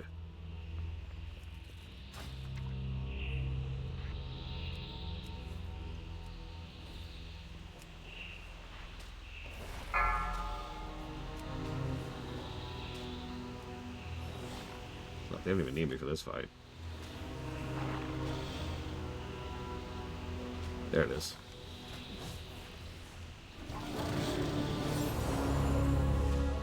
Looks like I actually have that transmog. I'm not sure where it's from, though. Because I have it. An interesting little side effect. The game's pretty good about telling you where to get things if you don't have them. But if you already have them, then you have them, so it no longer tells you where you got them from.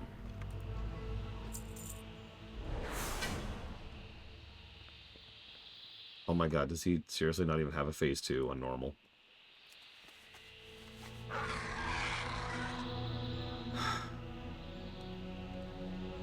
Okay.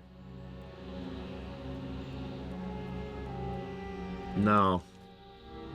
If I remember, cool. I can tell you right now that's a Wrath or a Legion weapon. Just from its appearance. Yeah, that is interesting. That means time walking is heroic, which we actually kind of already knew. Because if you ever noticed, you get some quests or some events to do like heroics over the week. Or, for example, you can get heroic progress in your vault for the week by doing time walking.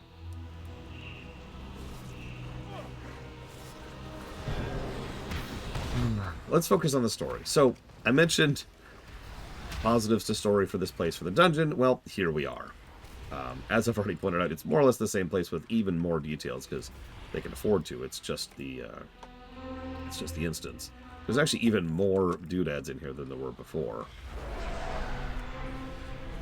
If you can believe such a thing. Do stop pulling... Okay, Jesus Christ, that guy. Just taking the most direct line possible. On the good news, I never pulled aggro that entire time.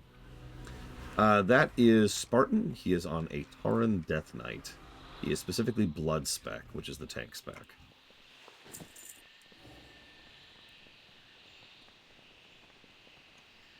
What are we in combat with? Ah, I see him.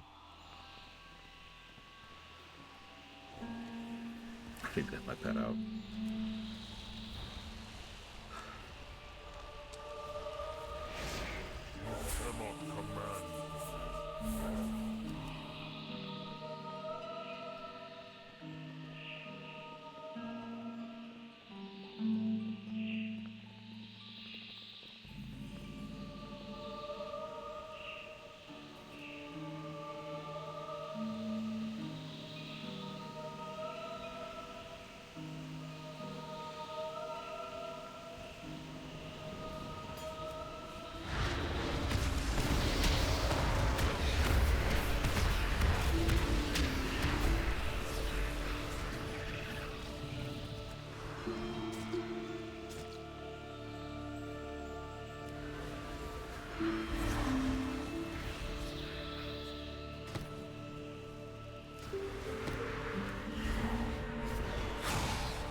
You actually don't have to kill the merchants here.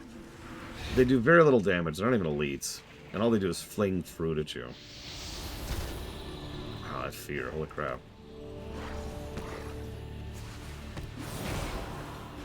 And now I'm a frog. Okay.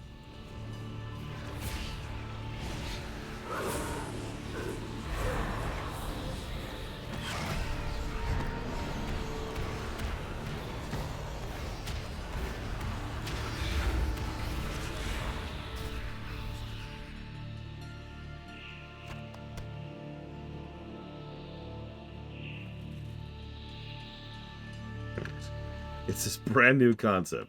Go ahead. What I find funniest about the merchants is not all of them are yellow. Some of them are red, which means they aggro you. In which case, I just want to know what's going through that merchant's mind. A heavily armed procession is going down through the streets, killing your guards, and you're like, hey! And you start throwing fruit at them. What are you doing? Be gone, infidel. What do you want to bet he's not even going to do his second phase? Welcome here.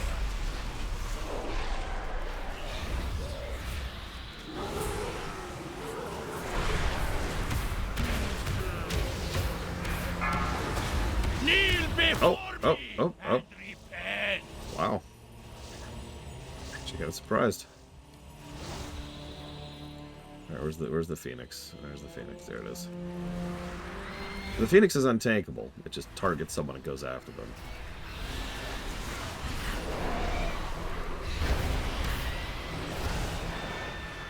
Kill ads. Nah, I'm good. No one wants to kill my soul, right? Right. Whose soul is it? I don't even see it.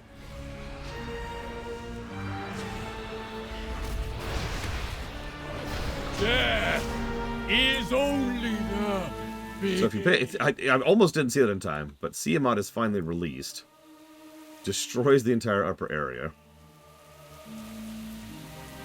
I am unleashed!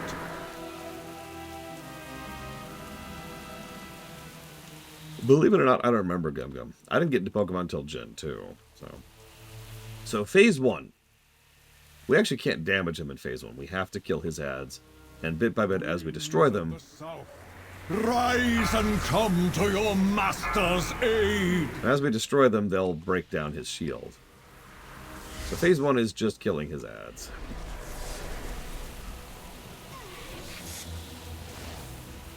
I don't remember what the achievement was for this guy, but I remember we spent a while trying to get it.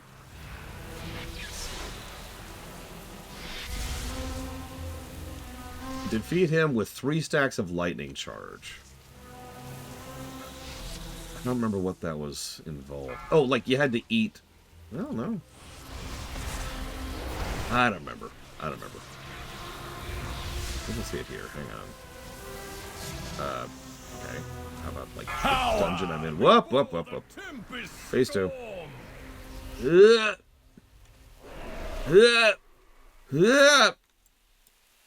I've had players go over the edge on that, which is fine. I've had players go over the edge and not know how to get back, which is less fine. I've had players go over the edge and then get stuck in the train, which is even less fine. There it is, lightning charge. That's it, right there. Anyways, he's dead because run over. Sky beckons. It's okay, we killed him outside of his domain. He's fine. My first exposure to D&D was when I was 7, Gun. I do actually remember this specific incident, too.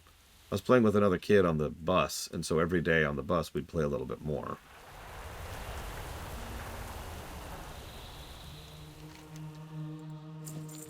So let's just get to the next dungeon. Let's just get this over with. Plus to doodads for that dungeon, but not much going on story-wise, unfortunately. Yeah, that's about to be a trend. Here, hang on. Brigwin, you're gonna have to ride me. Wait, wrong mount. There we go. Oh, I probably can't because you're cross-faction. That's so dumb. Whatever.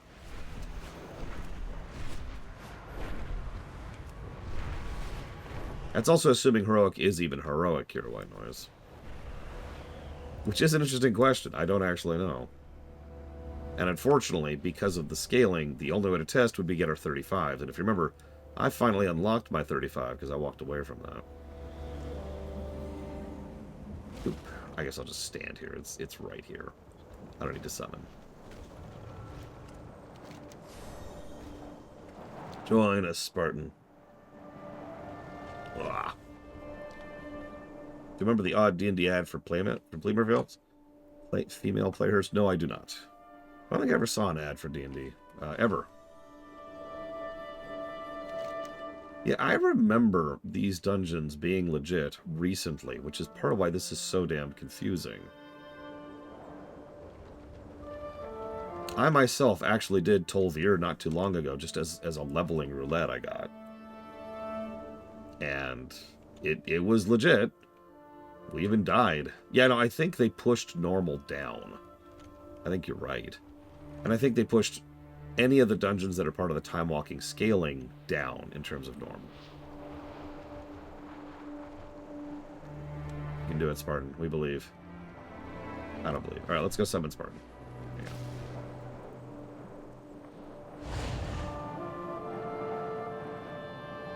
Wow, it is quite gloomy up here, isn't it? My goodness.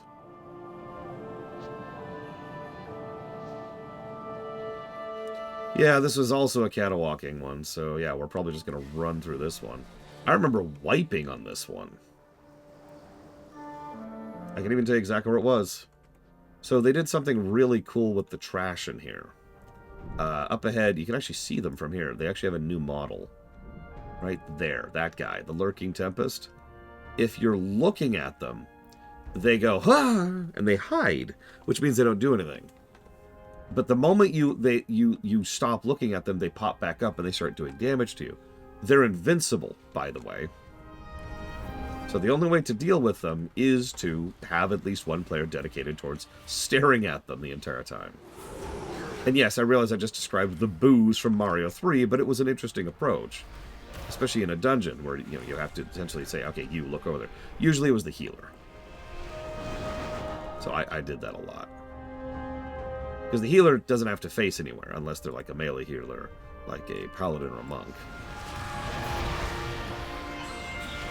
Actually, they updated several bosses in here. Don't know when. It's mostly graphical changes. Most of this stuff still operates the same way. Also, Euro would hate me if I didn't point this out. This is actually the elemental plane of air. It looks really freaking cool. I'm sure this is cribbed from somewhere. People more familiar with this kind of thing might be able to answer this, but I've never seen this approach to the plane of air before. Everything is this pearlescent white marble because it's literally clouds. Like, as the effect gets across, the clouds are solidified further up, and then that's the stuff you actually stand on. And the further down you get, the more it's all just cloud. That's really freaking cool looking. Yeah, no, I really wish we'd seen more of Skywall.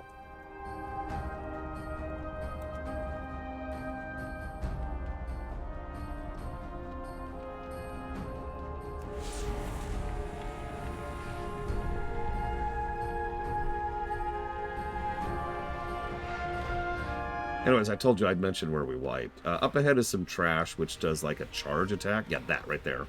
To someone else. So the charge attack went out and hit the healer, which distracted them for just a second. And just a second was the only thing that was actually necessary. We also had that problem up there. And up there, we have those trash that are the lurkers. And nobody was looking at the lurkers because I happened to be tanking. So a tank, whoa, really is not the person who should be looking at lurkers. Wow, we just died on a 2-pack. Dare I hope?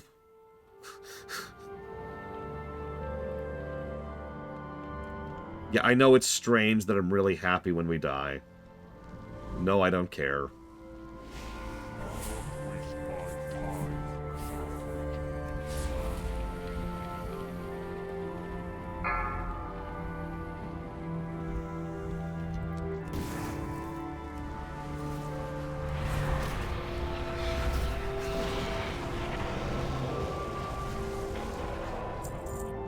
Well, it wasn't a TPK.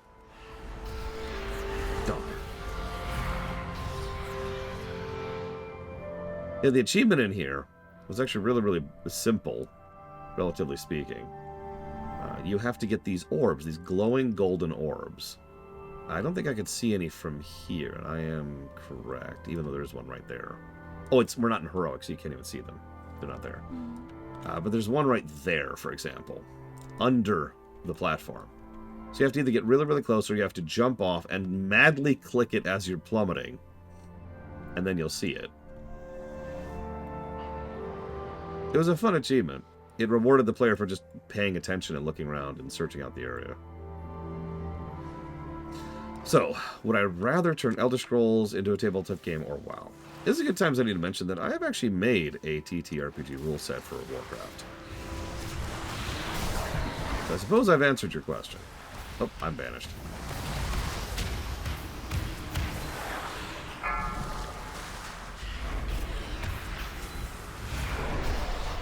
The single rule I remember most from it, we did several playtests, people liked it. The rule I remember most is I had a racial ability for trolls, which boiled down to summon, make a bargain. A troll, as a racial ability, could just reach out to any Loa that were nearby, and then make a deal with them. Now, that's it. That's the rule, as written.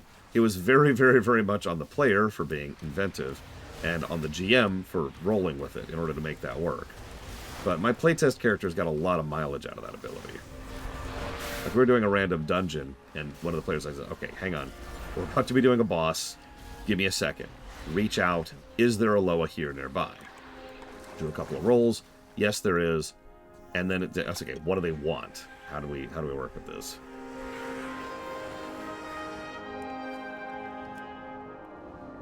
And they got a buff for the upcoming boss fight.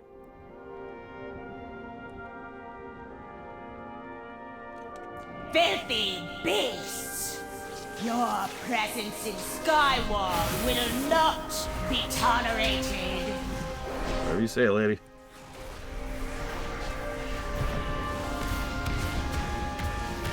Watch your feet.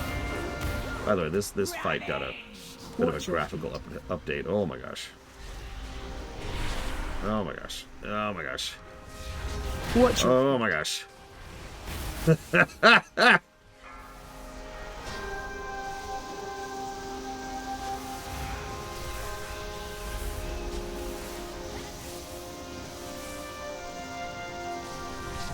Well.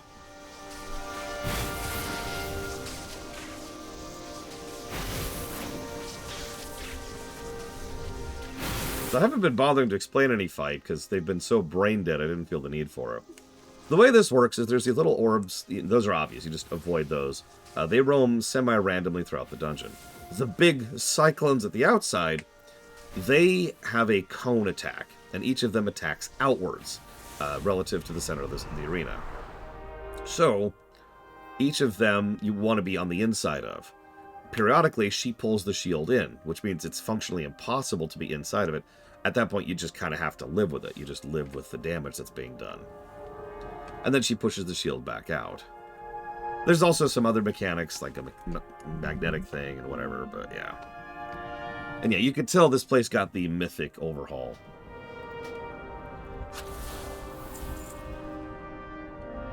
So close. We almost wiped. So close. Speaking of which, for no particular reason, have some cookies.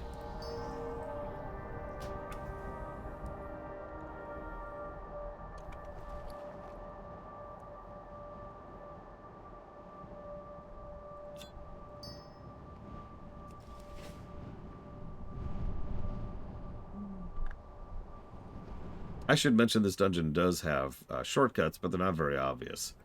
It's these slipstream things you can jump into.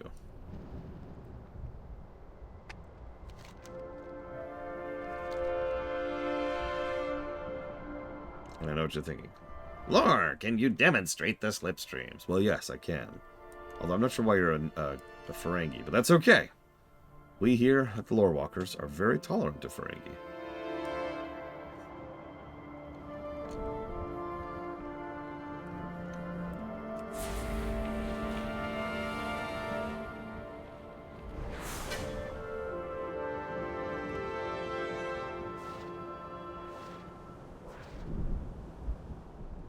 And we're here.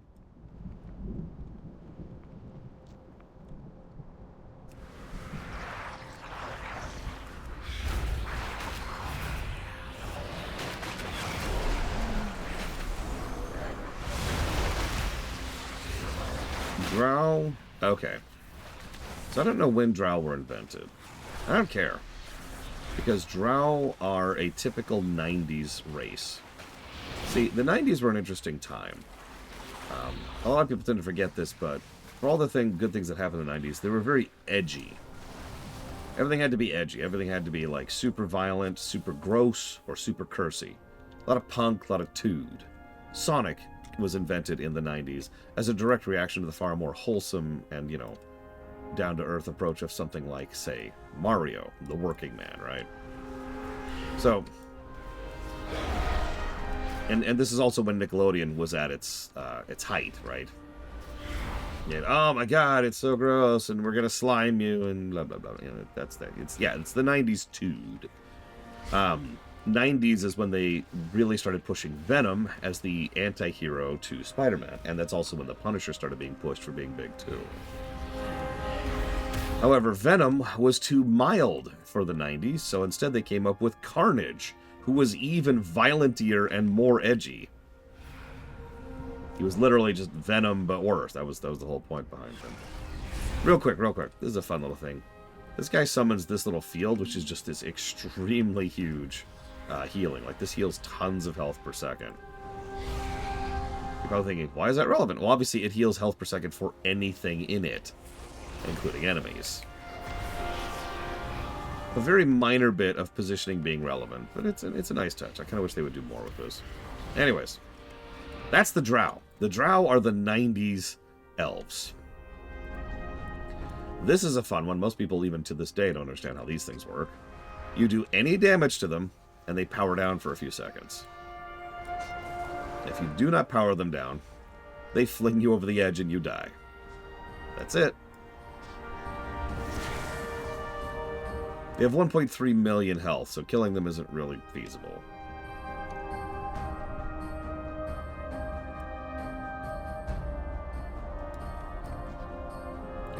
Come here, you stupid pet. Yeah, 90s also had Gross Edge, as is their wont. Alright, so let's see how we do without a tank. No, but Fallout 2 definitely had far more 90s Gross Edge in it. I don't know what you're talking about. There's no skip. There's no skipping.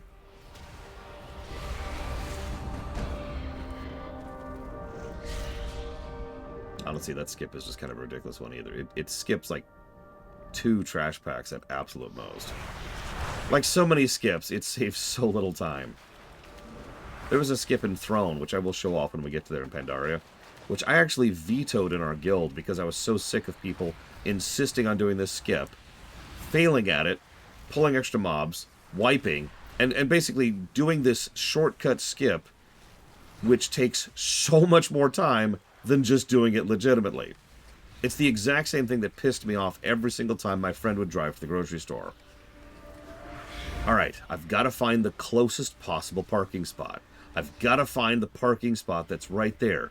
I've got to find... I'm like, dude, you have passed 5 parking spots. We would be in the restaurant by now. If you just parked, just park! I want to get the closest spot possible. Then go there! You know what? Let me out of the car. I'm going to go reserve our seats. God damn it, that pisses me off. I know, it's just a pet peeve. But that just used to irritate the crap out of me.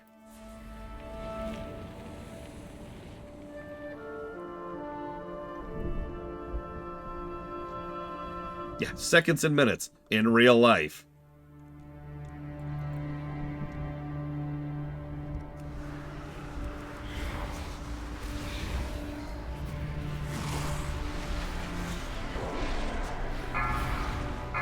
So this is a fun little mechanic. You want to be upwind of him. If you're upwind, you get a buff. If you're downwind, you get a debuff. That's actually it. But once again, you notice it's a positioning mechanic. I honestly wonder how much of this dungeon was them playing around with positioning mechanics in general.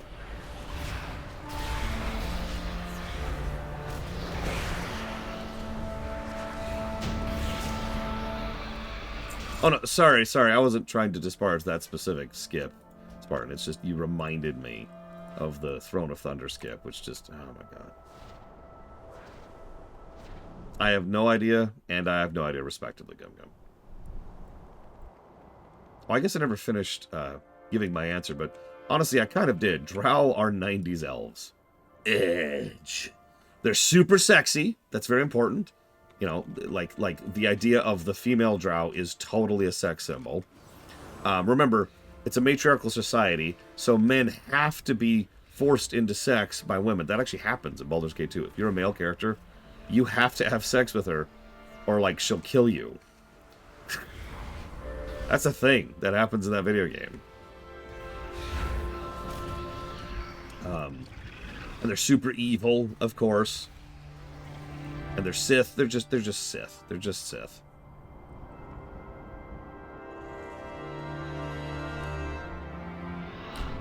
Yeah, so this section had some... Again, they were really experimenting with trash in this dungeon. We're just running over it, of course, but some of these enemies have the ability to just be like, boop, and get rid of physical damage. And that's cool. And some of them have the ability to summon adds, and some of them do some other stuff. But my personal favorite is up ahead here, which I was hoping I would be at before I finish this sentence. There you go. You see that? That is a nullification field. You notice, once again, spells targeting this unit will be redirected whenever you're in that field. So you don't want to, depending on your makeup, you do or don't want them to be in that field when you're fighting them. And once again, positioning. You see the trend here, right? You see how many times that kind of keeps coming up here. Oh, so yeah, you really wanted to CC these trash, because these were proper BC trash packs. These guys hurt. Obviously, we don't want to do that, because that's crazy. Why would you CC things? Let's just barrel roll through them. So you see how all the spells are actually going up here and just hitting the redirection field? You see all that? That's the redirection field. Now, up ahead here is my least favorite trash here. It's a bunch of mobs. They all aggro at once. They have no aggro table. They just roam around doing whatever. And they're too spread out to properly AoE. So the way you deal with them is you just single target them. And there's like 20 of them. That's it. That's the fight. Oh yeah. They're glass cannons too. They have a normal health, so they don't have elite health. But they hurt pretty hard, as you were seeing with the amount of damage we were taking there.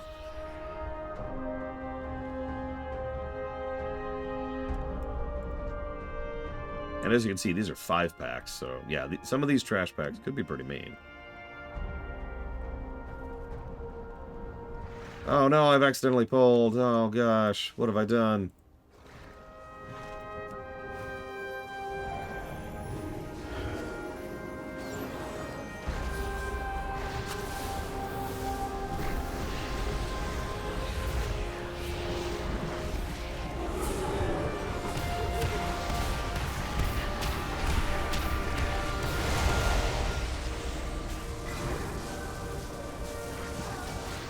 I accept that.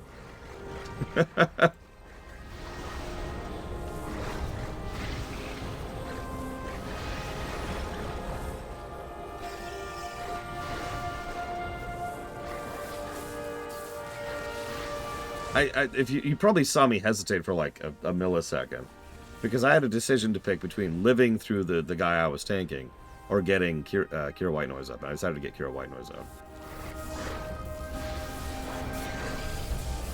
Probably the right call, honestly.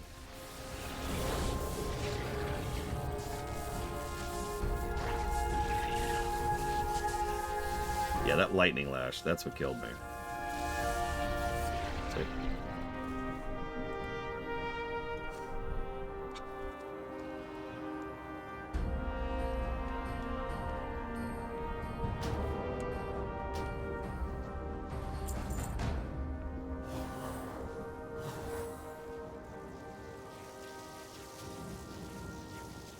There's our last boss.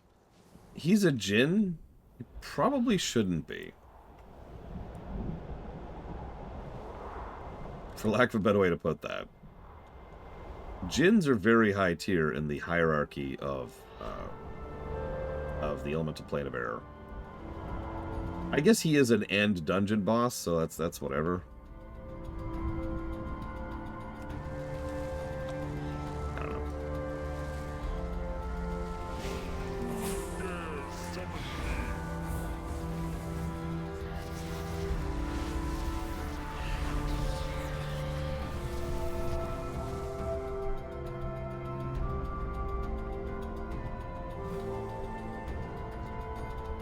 This guy had a really cool mechanic. I really hope we get to see it. You tread upon the sacrosanct? Mortals have no place amongst the clouds! Run out. So he's got a chain lightning ability. This is one of those does more damage when it bounces, and bounces infinitely ones. He spawns the Novas. Those are fun.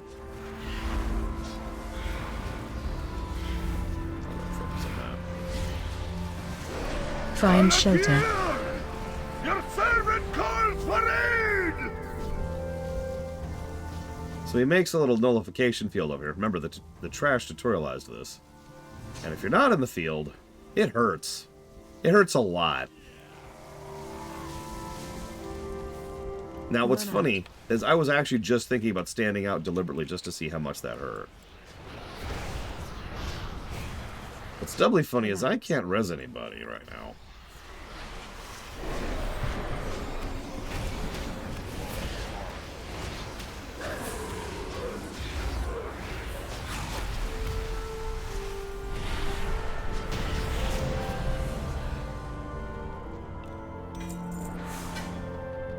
Not bad, though. That was the only boss that was an actual boss. I'll take it.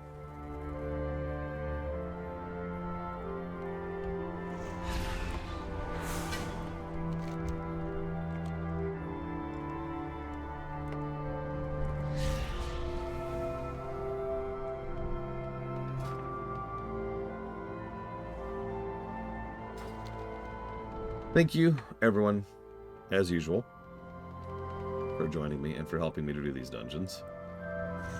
They're so bipolar. It's honestly getting a little frustrating how bipolar some of these dungeons are. Oh, well. You actually came looking for me.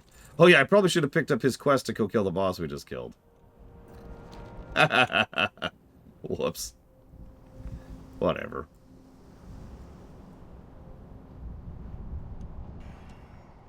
I will say one little bit of storytelling here.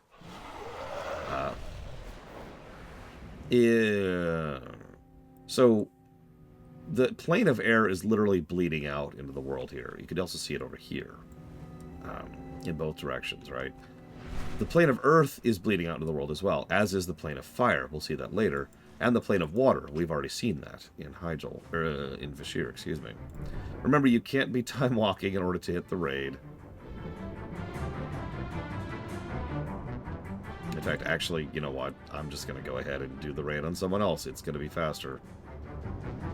So if anyone wants to join on the raid, get on someone who isn't time walking.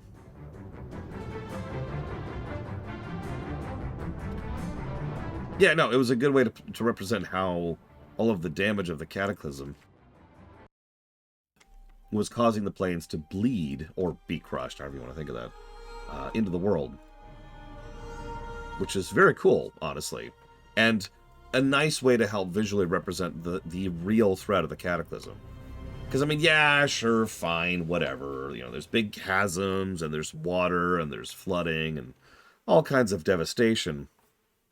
But the planar stuff kind of helps to emphasize that this is not the kind of thing that is going to be small scale, right? And you are. This is going to have some fairly serious long-term consequences if it's not dealt with. And yes, I am going to take a lunch. A very, very brief lunch. First, we have to do a raid so you get no positives to gameplay or story. Alright, who's coming with?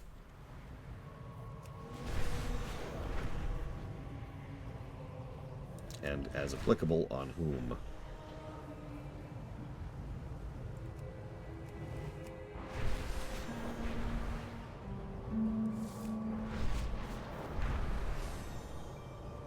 So as you can see, there is a whole chunk of the plane of air which is just out here hovering above Uldum. Uldum, excuse me.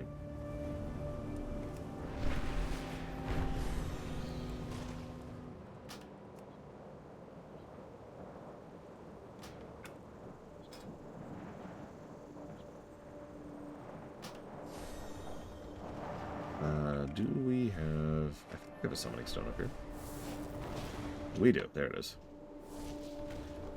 Been a minute since I've done this fight.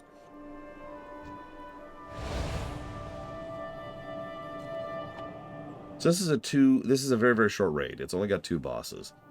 The first was actually the hard one, at least from my experience. Al-Akir, once you got the first fight down, was just a gear check. I mean, there's some coordination to it, but honestly, the first fight was the hard one. So 3 of the 4 wins is the first fight. Remember, the 4th wind we just killed back in Tolvir. Each one of them is based on something different. I believe it is fire, freezing, and then healing, I want to say, is the 3 wins. Something like that. The healing one is obvious. You want to make sure that none of the enemies are being healed, and there's tons of ads roaming around. The frost one is also obvious. It freezes the ground, which screws with movement, and does some area denial stuff. And then the fire one just does tons and tons of damage. Here's the thing. You can't stay around any given one for too long. I don't remember why. But there's something, like a debuff or a buff or something like that, which prevents you from being able to stay in a given spot too long. So, as you'll see in a moment, if I ever can get someone to help me summon, please.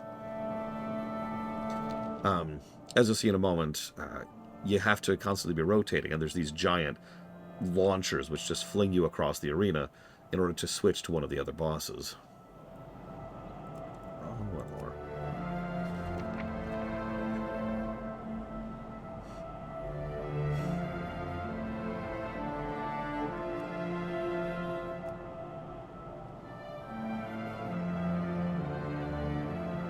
I don't remember what it was. Oh, that's it. They each have a stacking dot. That's what it boils down to. So yeah, it's the 4 horsemen thing again.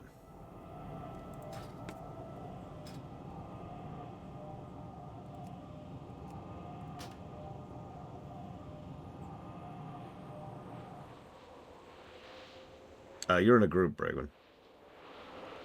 So I cannot invite you. Sadness.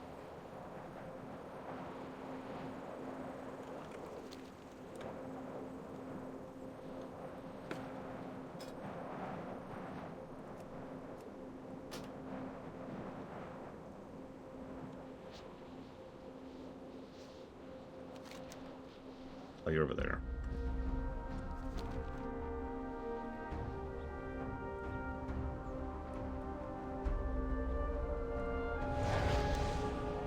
Yeah, part of the problem is there is a BFA version of Uldum, which we've already run into that problem while questing earlier.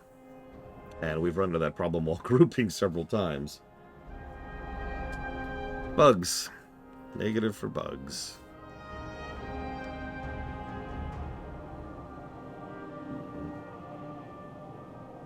'90s, nothing but good things about the '90s. Some really, really good games and movies and shows came out in the '90s. The '90s sucked, though.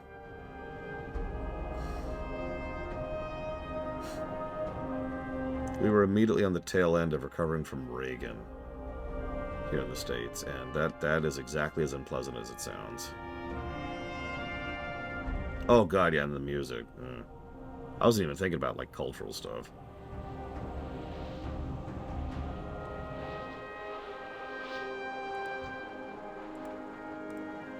I mean, FF6 and Super Metroid and basically every SNES game came out in the 90s, so yay. But... I know, Bragwin, I know. Let's make sure Kira White Noise got this, just to be 100% on it. Alright, now there's probably some layering going on, so just once you're here, go ahead and head in. Oh yeah, by the way, rate my armor. And let me get someplace where I'm not, like, being blinded. What do you think? I'm actually quite fond of how this one ended up looking. I'm especially fond of the bladed tips at the edge of the wings. Because while they look alright here, they look much cooler while flying. They add that extra little oomph to the wings to add some detail to them. Anyways. Yeah, sorry, I meant the dragon. This is, so, for those of you who don't know, you can actually customize the armor on your dragons. Okay, so here's what I meant. Sorry, to go back to 1 second. So there's Mr. Heels. Over there is Mr. Fire. And way over there is Mr. Frost. They all need to die at the same time, so we're going to have to split up a little bit. Now, I can do this solo, especially since I'm a Demon Hunter, but let's do this properly. I'll go ahead and take Frost. Spartan, you go ahead and take Heels, and Bragwin, you take Frost. I mean, and by Frost, I mean Fire.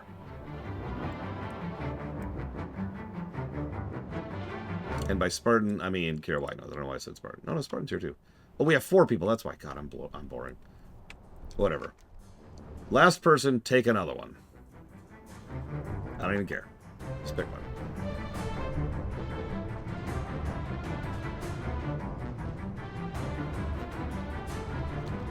That's Alakir in the middle, by the way. As we've already mentioned, he gets a negative to story because he's an elemental lord who's here to be a raid boss, and that's it. That's his point and purpose. So, I'm going to just body pull. Hopefully we can see at least a little bit of the mechanics. Or not.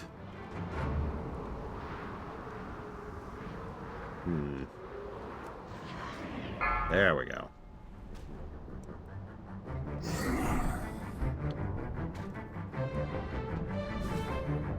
So you can see Mr. Heal guy over there. He's already dead. Okay, got it. I'll go ahead and kill this guy.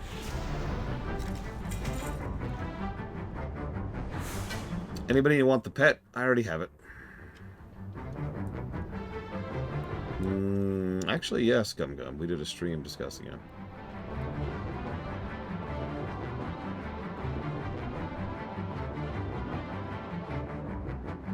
So you're probably wondering, where do we go now? It's not super obvious, but go to the middle of any arena and then look up.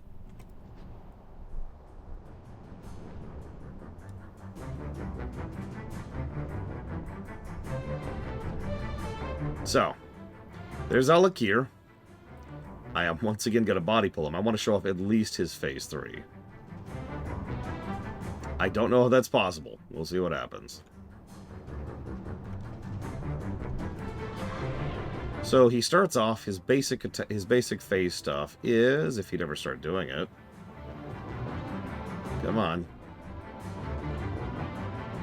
Come on. No, still not doing it. He does have this roaming blizzard effect, which I actually rather like, which also leaves a trail of ice, which is a slow and a damager. Certain parts of the entire arena are just locked off by this lightning. That's your area denial, right over there. And as you can see, it moves periodically. Knocking back. Oh, he's also got a knockback. Unfortunately, I am a... okay, so there's phase 3.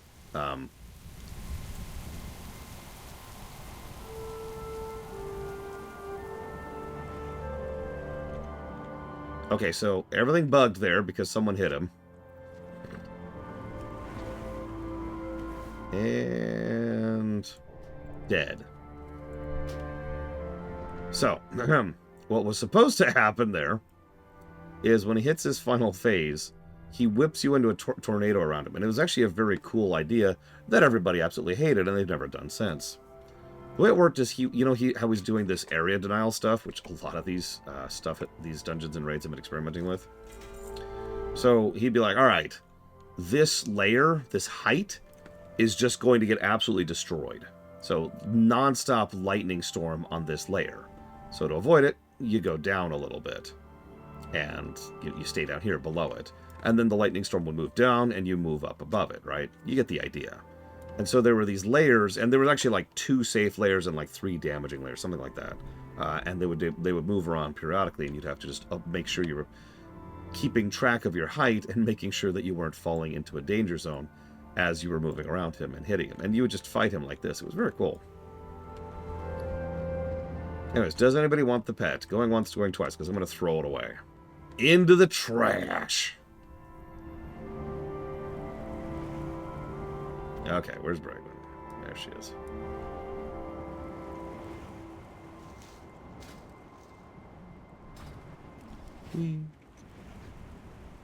Damn right, pets deserve to be in the garbage.